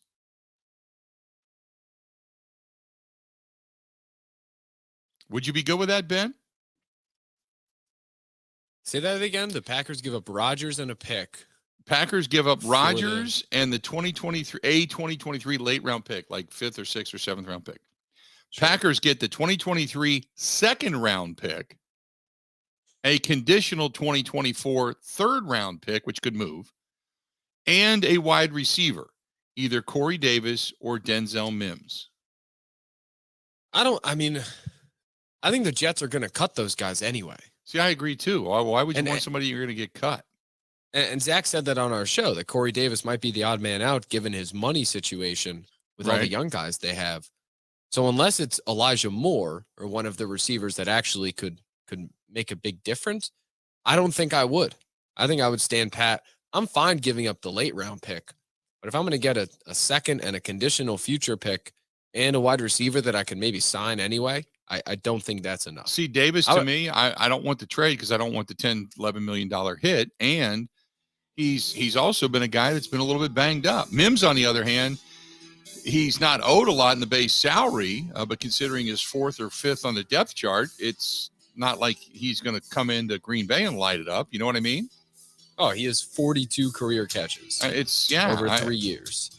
It's like, that's not it. Don't give us, a throw in. Don't give us your garbage because you don't want the trash anymore, because we can go pick through your trash once you put it out on the curb. We got another hour yet to go. This portion of the program brought to you by our friends over there at New Mound Medical, treating guys with ED all over the state of Wisconsin, well beyond the borders. Got to give them a call, though. They can help you out with low T, more energy, better mental clarity, better mood, better stamina, help you out with the all-in-one weight loss program, and it works, but you can't do anything if you don't pick up the phone. 414-455-4451. More of the Bill Michaels Show next.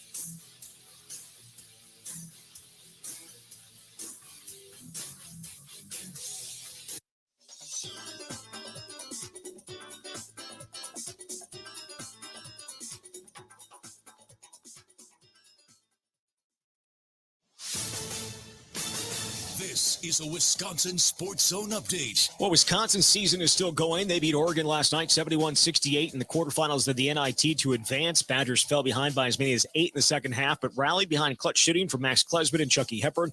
And then Klesman says they used their experience of some tough losses in close games early in the year to finish strong. Yeah, like you said, there's been a lot of games earlier in the year where it came down to the wire.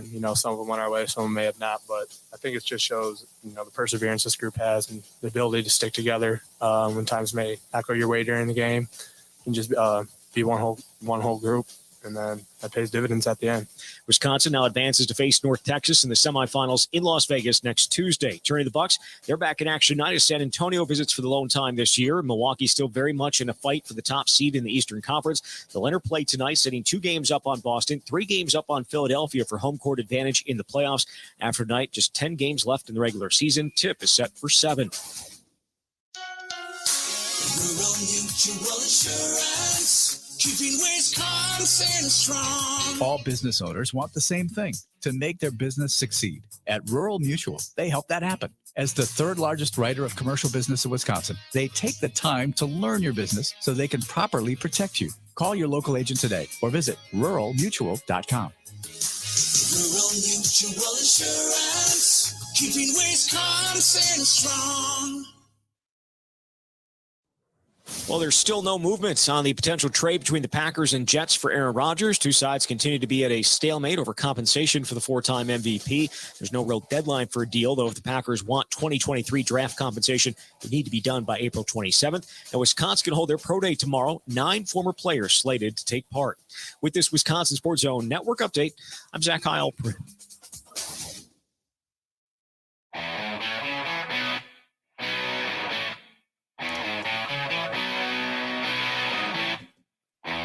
Welcome back. Good to have you. The Bill Michaels Show continuing on. Starting another fresh hour. Good to have you. I think most Packers fans agree that that 13th overall pick is the linchpin to all of this. My buddy Justin texted me, he said, my gut feeling is that the Jets' 13th pick is a must. So if they're only offering later round picks, then swapping picks 13th for the 15th is the bare minimum to go along with the later round picks for the seconds and thirds. I'm not okay with giving away Aaron Rodgers and letting the Jets be in control of how the draft falls for us, whether it's the Jets taking a player that we were wanting or them trading the pick to the Vikings or the Bears. No, not happening. That's a good point. You know, if the Jets want to keep their first round pick, that's fine. Then we're going to swap. We'll be in control. We want the 13th. You take the 15th. Do that. And then later on down the road, we'll take a second round and pick and maybe a pick later on down the road. It's a good point. So what happens if they do trade it away? Right? 877-867-1670, 877-867-1670. Our buddy Steve says, what does your boy Ben think of the distance flight of golf, distance flight of baseballs? I think he means golf balls, and how Rory McIlroy is against it. I don't even know. I didn't even read that. Are they talking about restricting the flight of golf balls? And I did see something about Rory McIlroy, but I thought he was in support of changing the distance on golf balls. Correct. Okay. I'm trying to think of the best way to say this in a very short time, but the golfers are too long for the courses. Right. And how they were designed, which makes for a inherently not entertaining golf product. So they're talking about at least the USGA, which controls the US Open, and then they're going to get probably the Masters on board. A couple majors have put into plan in a couple years, they will have new golf ball models that don't travel as far, but it's like a 4% clip. So instead of driving at 320, it's 305. And it affects everybody proportionally so that you'll see more longer shots, more shots where you actually have to navigate the ball to make a better product. And Rory is actually in favor of it. He said today, a lot of players aren't because they're mouthpieces for the equipment companies who would hate it, right? Right. Because they want the ball to go as far as possible. And Rory said, I'm in favor of it. He understands the benefits that he would actually go play that ball on tour while the other normal ball is out there to get used to it for the majors. I remember Aaron Hills when they set that course up. And that course, they can set that thing up for, I think, like 8,000 yards. I mean, they can make that course as long gets. But I remember they were pretty confident. They're like, this is going to be a tough course.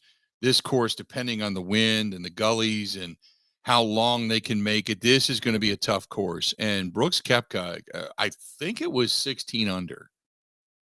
And they were like shocked that that these guys were bombing it. And that back then the USGA was talking about how the only courses that are going to be, remember when the old term was tiger proof? They were going to tiger proof courses. They were going to, put in more trees and more bends and angles and such, because Tiger at the time was hitting over 300 on a consistent basis, like 323 or something like that. And they were going to tiger proof courses. And I remember Freddie Couples saying, look, a lot of us, we can hit irons and such really well, but we can't start out 40 yards behind Tiger on the consistent and win tournaments. And, we've seen guys like Freddie Couples who are so technically good, but they can't compete because they're not big enough and strong enough to bomb the ball the way other players could at the time.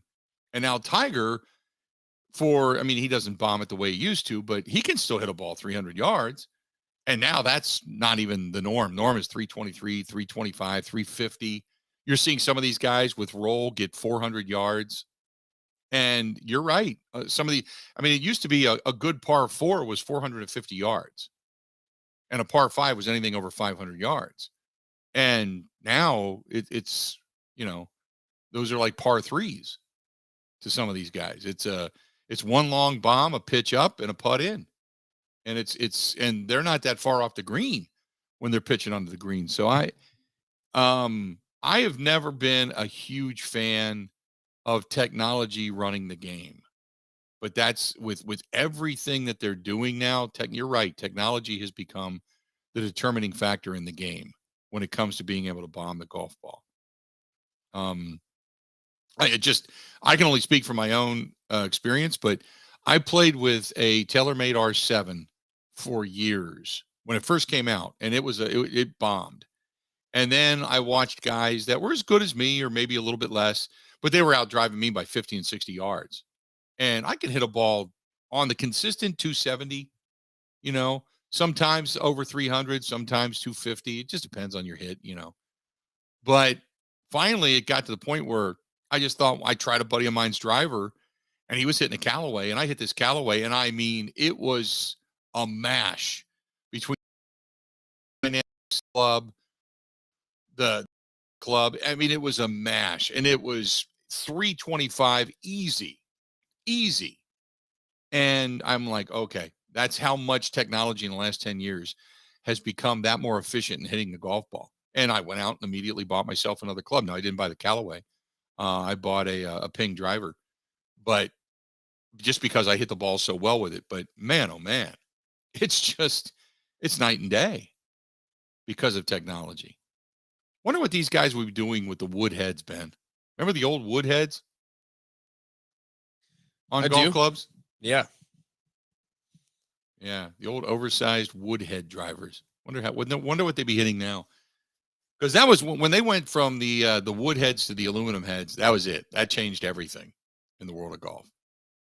That changed everything. It was no longer, Jack and Arnie and all that kind of stuff, with Ben Hogan, and it wasn't those guys anymore. It became small guys could start bombing the golf ball, and that changed everything. So anyway, we went down a real rabbit hole there, so I apologize. But yeah, they are talking about limiting the distance of golf balls and how far the golf ball will travel. Kind of like, and you're right. James says kind of like when they go to softballs in softball. Correct. When you play certain fields in softball years and years ago, I played in a league that you were only allowed to have one designated home run hitter because some of the teams we played on, just these guys could bomb softballs. So you played with I think it was a red and blue dot softball. And the blue dot meant that it was a softer core and it didn't fly as far.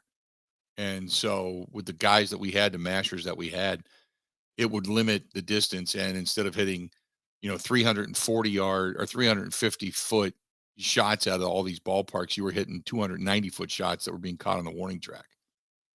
So I think that's a direct analogy, because if everybody played that softer softball that didn't travel as far, the people that hit it further would still have a clear advantage, right? Because they're still better hitters.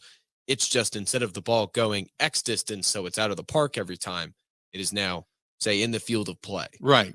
Which, let's say you want to keep the ball in the field of play for the purpose of the analogy. In so it's still actually rewarding the longer hitters probably more because they're better still at hitting the long irons in. Correct. But it also keeps the course manageable. Because like you said, it's not you can change the technology and tweak it, and that's fine. What you can't go and do is start building bigger courses everywhere. You know what I mean? Look at Augusta. Go buy new land to make new tee boxes. Right. Exactly. It makes it worse. It makes the course worse. Exactly. Because you can't go to these old historic courses and say, we're just going to buy up all the property around them and make them longer. Some of them you're just out of land, and they don't want to play technical golf. They want to bomb it. So, which is, I mean, I know it's a stupid analogy, but I loved it when they played the GMO, the old Greater Milwaukee Open over at Brown Deer. Brown Deer wasn't a tough course. It was like, I don't know, 6,500 yards, say, something like that, 6,300. But you had to hit around the trees. The rough was 3+ inches. I mean, if you had a ball in the rough and you looked down and you could finally find it, and then you turned away, grabbed your club and looked down again, you couldn't find the golf ball. That's how thick the rough was. It became a real challenge if you weren't a technically good player. So while the GMO, yeah, they ended up at 15 and 20 under par, but it was the guys that were technically good golfers that you appreciated that were winning that tournament. It wasn't just the bombers, because if you were bombing it, chances are you were putting it in the road. So you had to be a good golfer, not a big hitter. And there's a difference. And I used to enjoy that. I used to love going to the GMO, watching those guys work around that technical course, because it was always funny. They would let the media play the day, like 3 days before the pros arrived. We played like the weekend or maybe the Friday before the tournament would begin. And we would play it while they're still building the stands and putting all the finishing touches. And you would play it and it would be like, wow, I had an 82 or a 78 or a 94 or whatever. And then you'd watch them tear it up and just how they placed the ball. But that was more conducive to a guy that was a better technical player than it was a guy that was just a bomber. I remember, what was it, the one in Seattle where Dustin Johnson won, and he hit a ball that hit the top of a hill and rolled, and it ended up being like a 480-yard drive. And you're like, I think Spieth won that. It was Chambers Bay. Was it Chambers Bay? Yes, thank you very much. But I remember that was Dustin, when they lost the greens, which was an atrocity. Yes, exactly. And I remember watching Dustin Johnson bomb one, and they estimated that thing was over 450 yards. And I'm like, this is stupid. This is just stupid. Anyway, but that's our golf moment, I guess. In the well, show LIV today. will have the old balls for nobody to go out and watch Bryson shoot $1 million. Right. Well, that's just it now. I mean, they're sending kids out with, scuba gear and buckets, and those are the balls they're going to use, whatever's in the ponds, because they can't afford new balls anymore. That's rolled back. Go ahead. Do you know how many players Bryson beat in Tucson this weekend? Out of 48? How many he beat? Meaning how many he finished in a better position than out of 48? Former top 3 player in the world? 20. 3. 3? That's it? He stinks. He's horrible. Wow. And the 3 he finished ahead of were an amateur, I think it was Brooks Koepka's brother, and then some other throw in. Well, that's the other thing too, is it's like they went to the LIV Tour and they just became bad. Because this was supposed to be the creme de la creme, high paid players going over there. It's like they got the money and just packed it in. Just said, to hell with it. I don't need to work for it anymore. I've got all the money. But when you're out there on tour and your next payday is based upon how well you play, it becomes drastically different. But man, it's amazing how many guys went over to the LIV Tour and just became bad players. It's like the level of competition just went to hell. And nothing's different. It's still hitting a golf ball. It's still picking your shot. But they just became bad golfers, man, in so many different ways. Oof. 877-867-1670. That's our golf moment of the day. Yeah, did you think that the LIV Tour would take a downturn this fast, Ben? Yes, I did. See, I didn't, because I kept thinking to myself, this is fortified by the Saudi government, that I thought, well, there's an endless pot of money here. If anything, they're just going to outspend the PGA Tour, and they're going to become relevant just because of money. And it's like it was a novelty. It was cool. They made a run at it, and now they're like, you know what? We don't even pay attention to this crap anymore. Maybe we should just move on. It's like it was a toy that they played with for a year, and now they're bored with it, and they're like, we built this, now what do we do with it? We don't want it, but we got to do something with it. Man, how bad does Greg Norman look at this point? Well, that's the whole reason I didn't think it would last very long. It's because it's run by complete idiots. They had a couple real businessmen last year, and they all left. They're like, I'm not dealing with this crap. Right. So they're run by people who have no idea how to actually run an operation.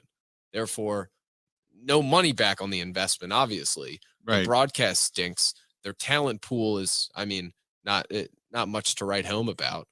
And then the golf product itself isn't very good. Now the players are realizing they're screwed. Some of the top ones who thought that they would still get into everything.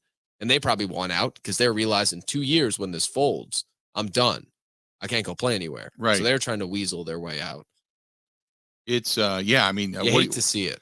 What do you do? Just hate to see it. I don't hate to see it at all. I love it. Oh, I know. I absolutely love it. I love the Phil Mickelsons of the world who were so outspoken and so anti-PGA, and, especially a guy like Sergio Garcia, who basically walked off the course with the middle finger stuck high in the air, screw you to everybody that had anything to do with the PGA. I mean, you'll never hear his name again, short of maybe playing in the European Tour? Oh, the Fireballs won the team competition last week. But they're going to go to the Asian Tour. Yeah, he's not going to play in the PGA Tour anymore, and which means your sponsorship deal for whatever it is you have is pretty much gone. Any money you could have made or would have made on a consistent here is pretty much gone. It's just, I just didn't think it would crash and burn this fast at this particular rate of speed. We all figured it would, but not like this. Not in just one season. 877-867-1670. You want to hit us up, do it. 877-867-1670. This portion of the program brought to you by our friends at Pella Windows and Doors of Wisconsin. Love them. Love my Pella Windows and Doors. Love specifically the patio door. And I've talked about it almost ad nauseum. I'm sorry to bore you, but I love this thing. I love the fact that it's kept the great room 70 degrees all winter long. It hasn't fluctuated at all. Love that thing. Love it. And it's made the house more economical. I've seen a return on my investment in that area, especially with gas prices going up so high, natural gas. And then when it comes to the summertime, it's going to be just the exact same thing. Only difference is it's going to keep the cool air in, because that room's not even air conditioned. That room always lost a little bit of cool because it's below ground. That room's always lost cool air because of the heat that was given off by the metal door. And that room, I'm looking forward to the summertime now, because that'll be one of the coolest rooms in the house again. It's just that awesome. That's our friends at Pella Windows and Doors. They have great innovations like the roll screen, the hidden screen, slider windows. They can do the exterior, the interior, different hardwares, different looks, everything from vinyl to wood. Whatever it is, something for everybody's budget. That's our friends at Pella. Go to Pella, PellaWI.com. That is Pella, WI.com, or call them at 855 Pella WI, 855 Pella WI. Covering Wisconsin sports like a blanket. This is the Bill Michaels Show on the Wisconsin Sports Zone Radio Network. I'm Gina Della from Pella. Unparalleled service from beginning to end.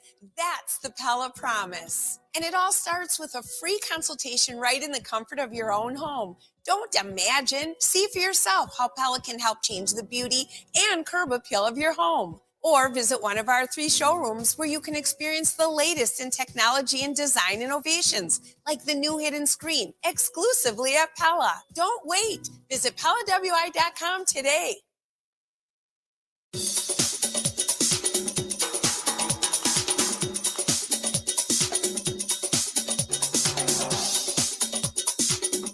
Bill Michaels will resume in 3 minutes.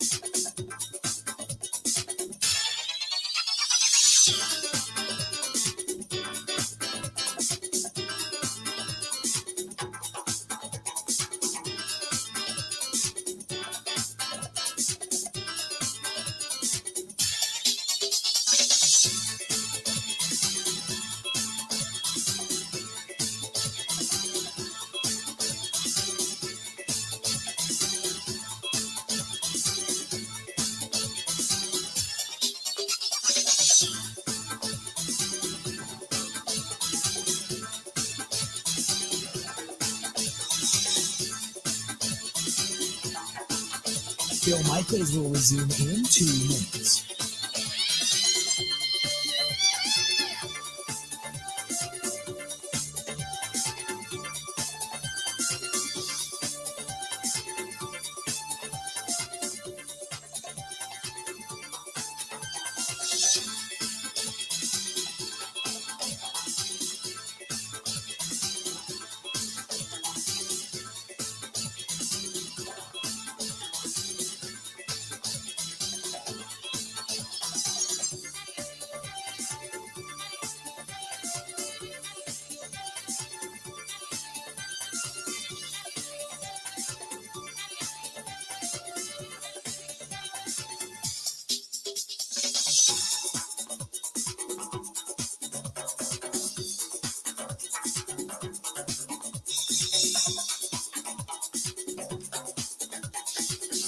Bill Michaels will resume in 1 minute.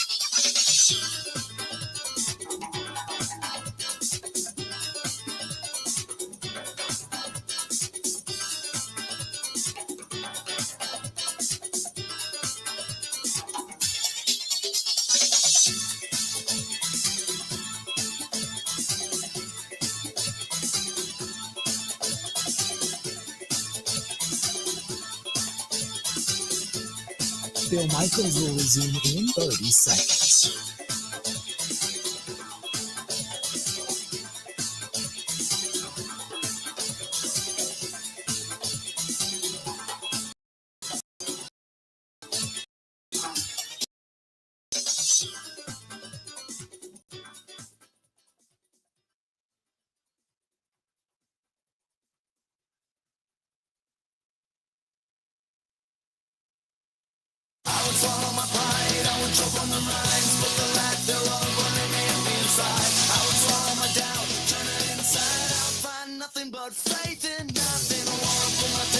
Good to have you back. The Bill Michaels Show.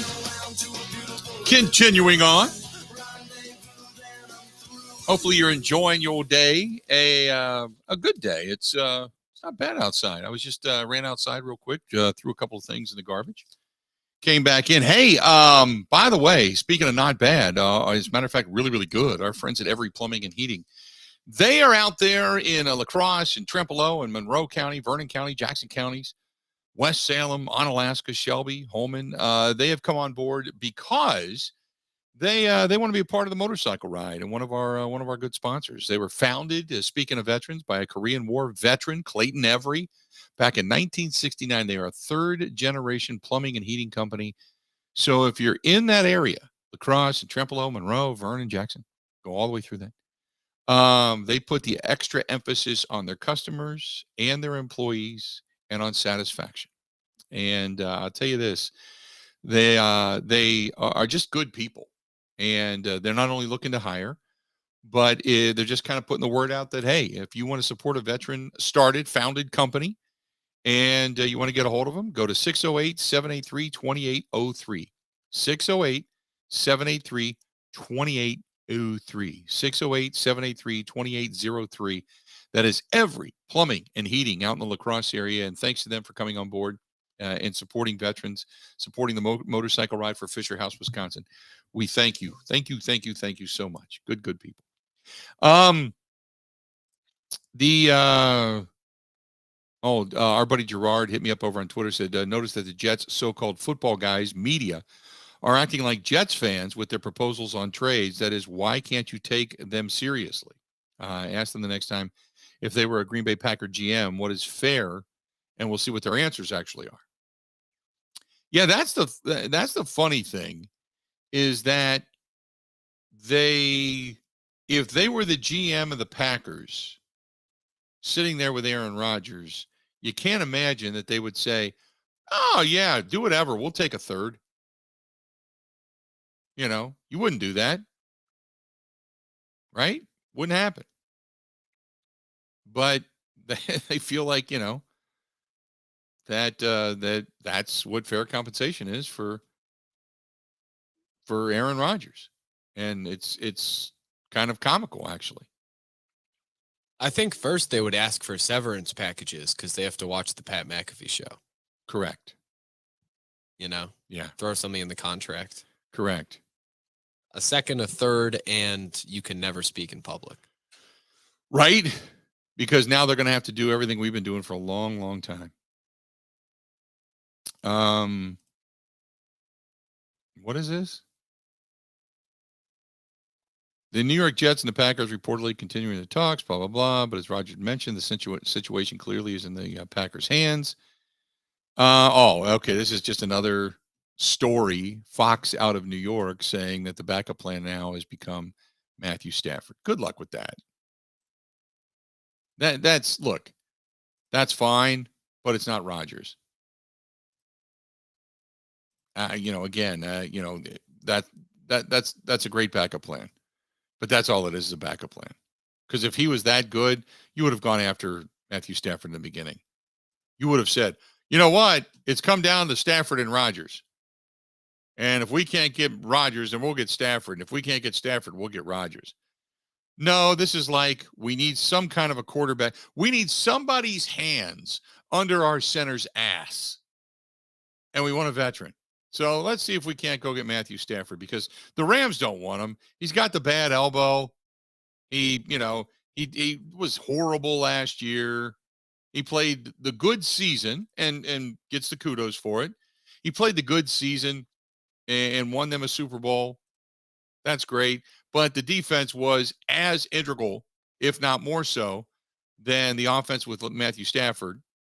And that combination of Von Miller and Aaron Darnold, which was just detrimental, specifically to Cincinnati in the Super Bowl, because Cincinnati's offensive line sucks swamp water. But let's go get Matthew Stafford. We can do that. Go for that. I still bet you give up at least a second-round pick or so for Matthew Stafford. Maybe a third, but I would bet you're right in that ballpark. Bet you're right there. Stafford, come on. Come on. If you go to Matthew Stafford, it's only because you've realized in the last 2 weeks that what the Packers fans and media and such have been dealing with now for 3 years, you just don't want any part of. And then what? What happens if they go after Matthew Stafford? If they say, you know what, the Packers aren't coming off of their demands, and the heck with it. We're not giving up that first-round draft choice. We're going to move in a different direction. Can you imagine then telling Jets fans, yeah, everybody else got put through our fingers, and so we're going to go on to Matthew Stafford. And you bring him in with the bad elbow, and then what? How are you going to look to your fan base? Remember, because Woody Johnson's words were, we're all in. We're all in. Well, you're not all in if you don't do this deal. Now, the Packers fans, they would probably look at it as, some would say, I cannot believe you didn't get a first-round draft choice or you didn't take anything for him. Well, the Packers aren't going to give them away.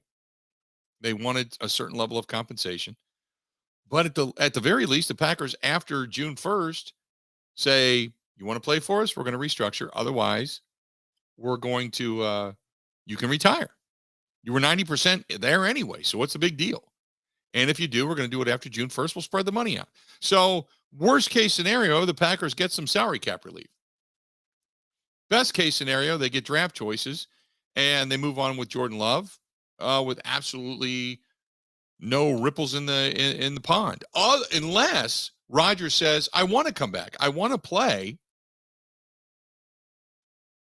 So I'll just come play for you guys. And then he comes riding back in.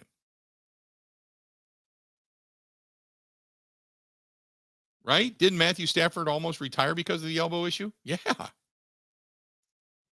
He's not like Rodgers was just in a hole saying, I don't know if I want to do this anymore. Where Stafford's like, I can't pick up a fork and a knife. I might want to retire. Exactly. Yeah, you come to that fan base with Matthew Stafford in hand, that's not even a consolation prize. That's like putting your quarter in that claw machine. And you got 3 tries. And you're like, I don't even need 3 tries. I'm going to take this. And the claw goes down. And there it is. Whatever it happens to be. Whether it's whatever ginormous prize you're looking at. Say it's the top of the line iPhone or some computer or whatever. And it goes down and it's around that item. And there it is. And you're like, okay, I'm just going to do this really carefully. I've got it maneuvered. It's right there. All I got to do is just pull it up and bring it out. And you look at your friends and you're like, I got it. I got it. Look at this. After spending $50 in this machine, I got it. And you hit the button, it goes bloop, and it comes up with it rips the head off of some craptastic Beanie Baby. And you don't even get the good Beanie Baby. You get the crappy Beanie Baby, and it just drops this headless thing in the hole. And you're like, what the hell is this? That would be Jets fans. That would be Jets fans. That would be. Uh-oh. Breaking news, Bill. According to Tom Pelissero, the New York Jets, speaking of Jets fans, have agreed to terms with wide receiver Mecole Hardman. Oh, there you go. Mecole Hardman. It's not the trade. Mecole Hardman on his way to the New York Jets. There you go. Another weapon. Another weapon for Aaron Rodgers. 1-year deal. Lazard is going to block really well for him. There you go. There you go. Okay.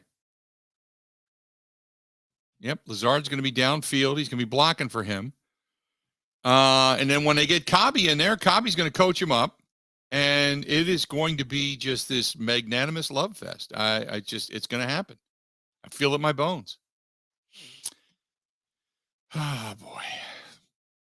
Are we going to become like really pessimistic anti-Jets fans in this area now? Is that going to be like our mentality for a while? Go to Gracie. Gracie says, hey, Unit, I am with you, man. I've got an anti-New York mentality at this point. Gracie, appreciate the email. Gracie's anti-New York now. I'm not anti-New York. I like New York. Love Times Square. Got a good little Italian restaurant just off of Times Square called Bella Napoli. Love that place. Walking down the street, checking out Madison Square Garden. Love going there.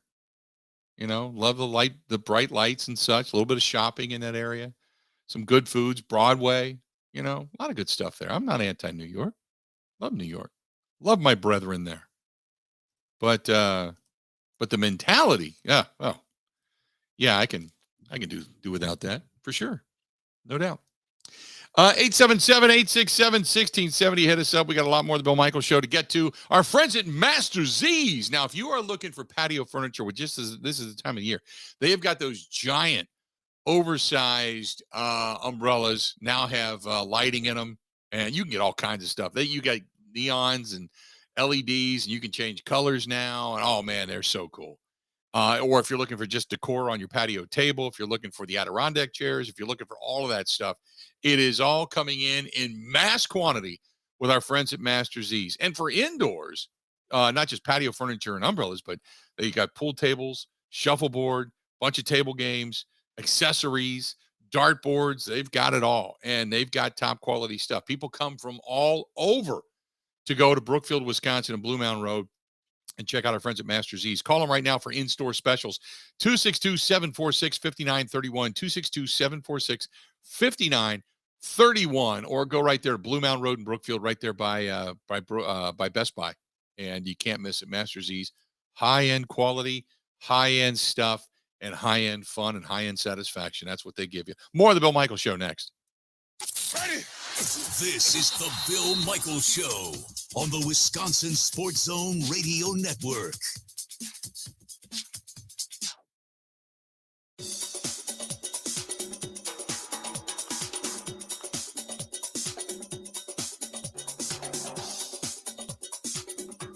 Bill Michaels will resume in 5 minutes.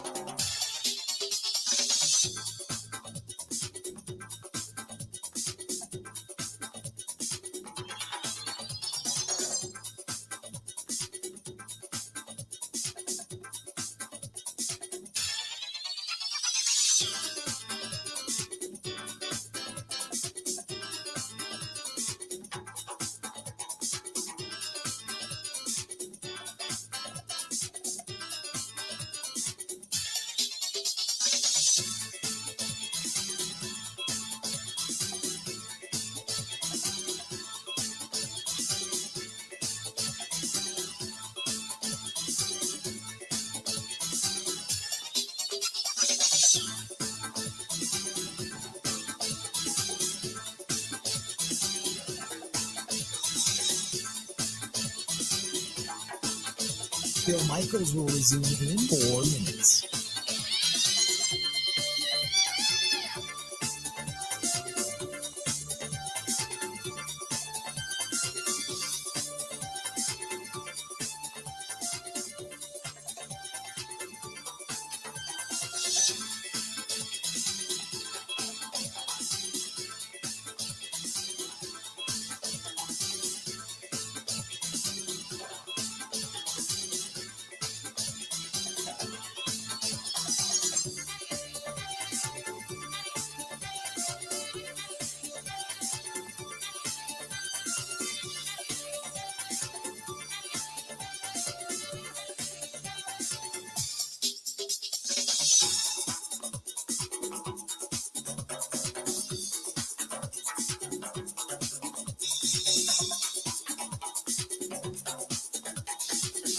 Bill Michaels will resume in 3 minutes.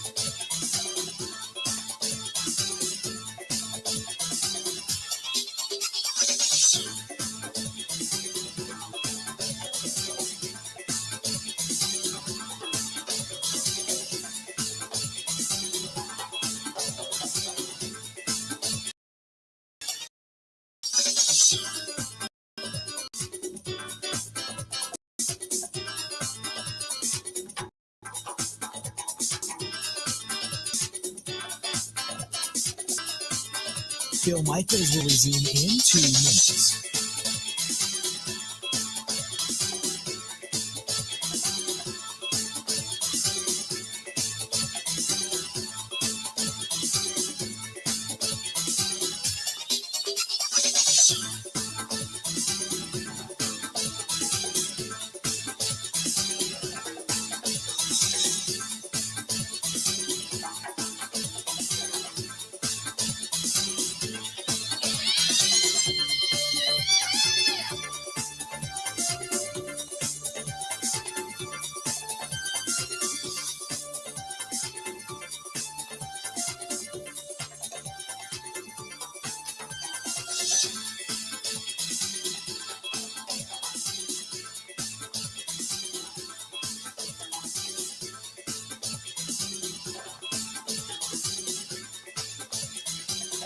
Bill Michaels will resume in 1 minute.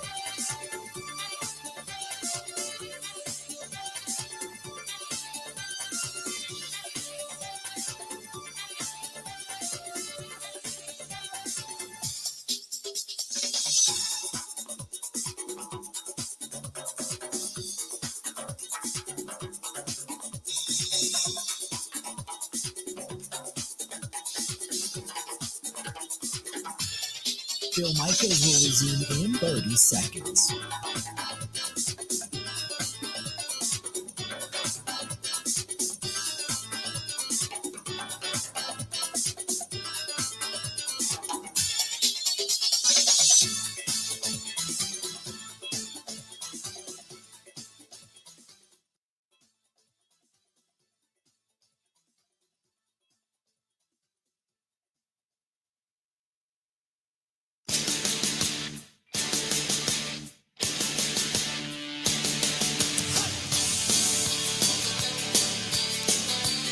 Welcome back. Bucks postseason, Brewers regular season, anything about Milwaukee Admirals postseason, concerts, all that kind of good stuff. Head down to 2nd and National and Walker's Point. That's our friends at Stenney's. They run the shuttle all the time. And whether it's the best food you want to eat when it comes to wings, the Bill Michaels garlic cheese bread, burgers and such, they've got it. Good beverages always on tap, the award-winning Bloody Marys, or maybe you just want to go down and leave the driving to them. That's our friends at Stenney. 2nd and National, Walker's Point. Great stuff. Great stuff down there from our friends at Stenney's. And as they say, you should be here. I got a couple of different things here real quick. James says, I believe that Dalvin Cook is not with the Vikings anymore. No, he is. He's been the subject, or at least rumored subject, of the possibility of some trade talks. But I believe he still is. I believe he's still with the Vikings as of right now. This is from Jeff in Waukesha. Says, a great show listening to Florio and Sims, and they are like, you get a third or forget it to New York. What a bunch of crap. Maybe we can only get a second and third this year, but perhaps a first next year based on performance. Don't know, but I see more breaking down in New York than in Green Bay. That's Jeff from Waukesha. Yeah, they were saying, take a third and get out of here. It's like, no. Packers aren't going to do that. They're not that stupid. Chuck says, listening to us in Dubuque, Iowa, appreciate your thoughts on Rodgers, and like you, I do believe he's a Jet when the dust all settles. There is so much going on behind closed doors that many of us don't even know. It was exciting to hear that Jordan Love, Aaron Jones, Watson, and others are going to be getting together now to work out. I'm going to take that approach with a positive attitude and maximum effort any day of the week. It may be a mediocre year with Love under center next year, but if the kid is willing to bust his butt and his teammates rally around him, I'm going to give him the benefit of the doubt for the first couple of years. And if at that point he isn't able to win or play consistently, then move on. But at least excited to see what he can do under the hood now. And that's our buddy Chuck listening to us in Dubuque, Iowa. 877-867-1670. You want to find us? Do it. You know what? I was looking at this. So with the Jets getting Hardman, Mecole Hardman, that means it's Wilson, Lazard, Hardman. They're all pretty much locks to be on the Jets roster. Is there still even going to be room for Randall Cobb? And does Rodgers want him as a part of this? And you would assume it then takes the Jets out of the running for the Odell Beckham Jr. sweepstakes. And most importantly, does that increase the odds that Moore or Mims or Davis come to Green Bay now, as put by Andy Herman of the Pack a Day podcast, come to Green Bay now in a trade deal for trade compensation? So there's a lot to that. But again, is these the guys that you want in the deal? They might not even be on the team anyway. So do you take them in that sense? With the Jets signing of the wide receiver Mecole Hardman? Good point. 877-867-1670. We got anything good coming up in what did we miss today, Ben? By the way?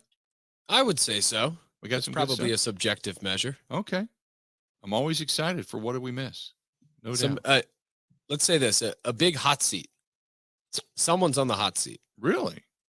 Okay. Yeah, a profession that I think we all aspired to be at one point. Okay. Do you want to cover the Washington Commanders' newest potential bidder? Are we covering that in the I was going to play the game of we try to pronounce his name. Yeah, that's a brutal name. That's a brutal name. I'll give you that, no doubt. I'm just trying to see what else we have here before we move on. This one's from Arlene and Richard. Hey, Bill, love the show. Looking at the draft, it seems to me that the value is really having a lot of bites at the apple. The Packers have needs in several spots. Getting 43, 74, and 207 with nothing next year would work. Trading back from 15 would have the Packers ending up with at least a late first, 3 seconds, and 3/3 in this draft, ending up with 7 pretty good players who would be better than 2 very good players. I'm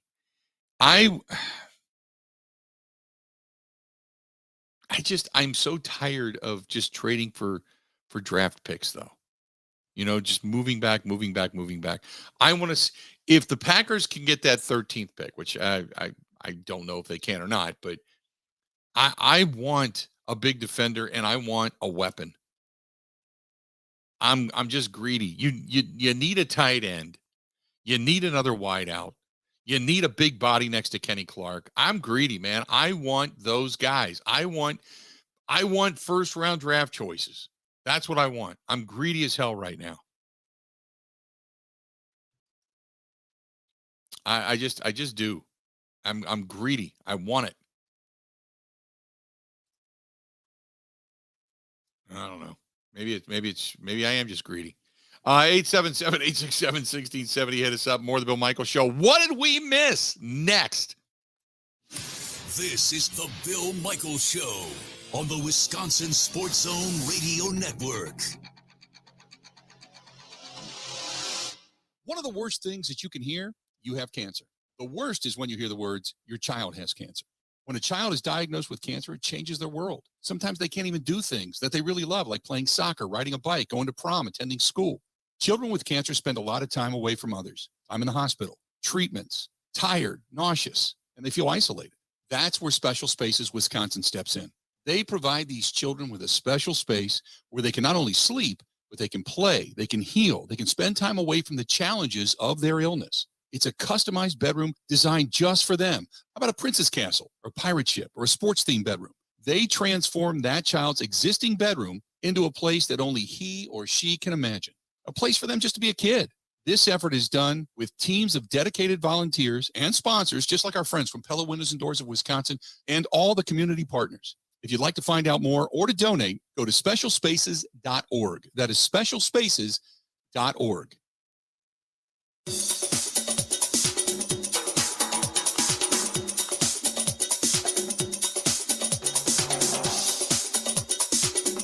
Bill Michaels will resume in 3 minutes.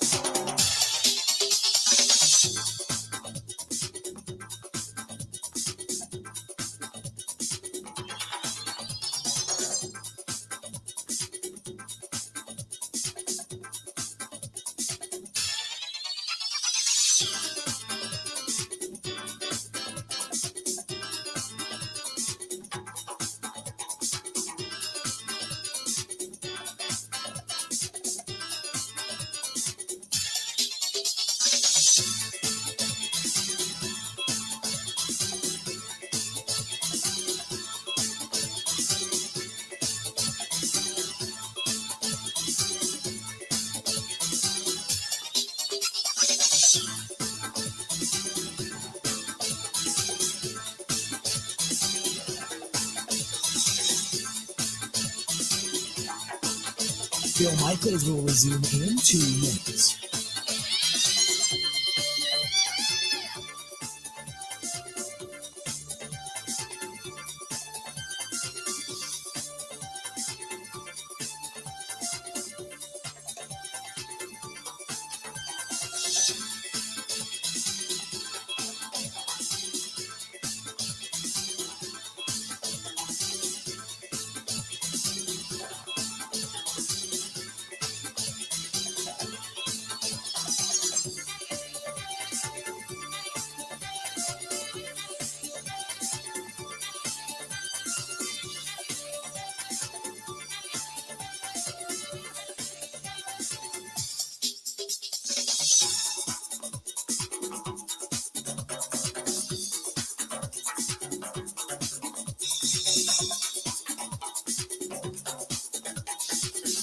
Bill Michaels will resume in 1 minute.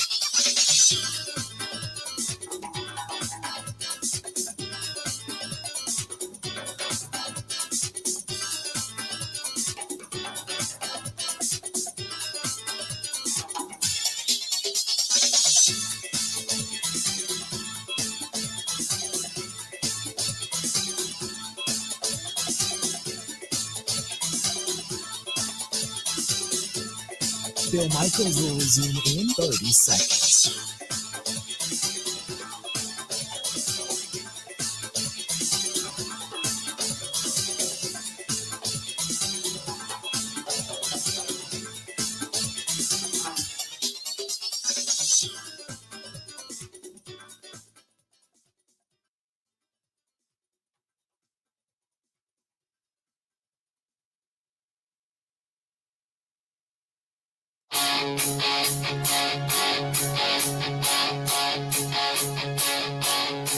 Hard to find, streets of stone, modern warriors, satellite horses of chrome, taste the wild. Welcome back. Good to have you. Enjoying the day. And final segment of the program before we get out of here today. And thanks to everybody for participating. We had a lot of good stuff. By the way, our diehard Packer fan dude says, my speculation is that Jordan Love's going to be a better passer, but similar to Justin Fields. We need to build a team around him with a good defense and find somebody really good to throw along with the young guys that we have. The real question is what kind of an offense we're going to have inside the 20. The red zone offense is really my big question as to where the Packers are going to go, where they're really going to be good next year. Defensive line coaching in the red zone And Jordan Love has the running ability next year. That's from Pack Attack and Diehard Packer Dude. I don't even know where to begin for next year. I'm just kind of hoping that they're entertaining and they're decent and such. 877-867-1670. You got something to say it with this last segment. But what did we miss? Let's get to it. All right. I need to start with some controversy. Okay. It may or may not include me. Oh. I saw some people on the live stream hit you up at the start of the show with this, and I'm glad we didn't get to it. So last night at the Oregon-Wisconsin NIT game on ESPNU, right behind the broadcasters when they went to the duo shot. Oh, the cheese curd dude? Was an Oregon fan holding a sign that said, cheese curds are... Now, the part is he spelled overrated wrong. He had one R instead of two. So that's when everyone jumped on the joke. I responded. I said the delivery was absolutely horrendous. You can spell it right if you're going to take that shot. I don't know if the message is entirely false. Cheese curds are overrated?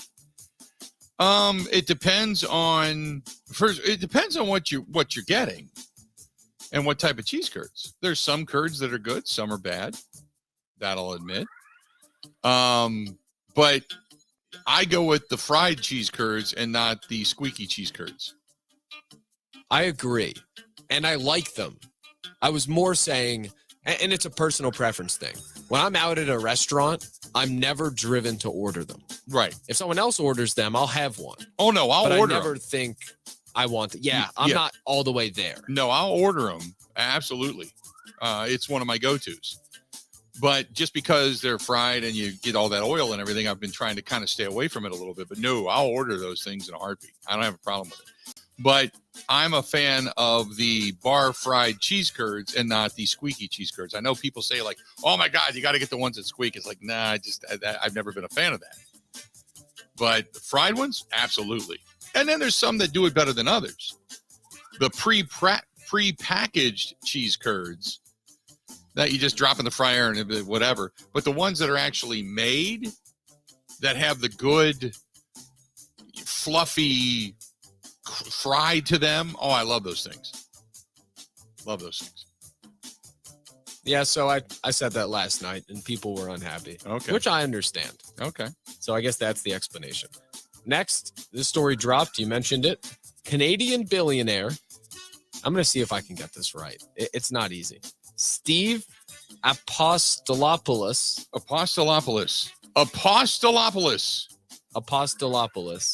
What a name. Yeah. Has become the newest bidder to buy the Washington Commanders stadium and training facility. Right. And then also their team. He got the tour today, didn't he? He got to go look at everything. I think so. He is a Canadian real estate mogul. Yes. He got the tour of everything that the Commanders have to offer.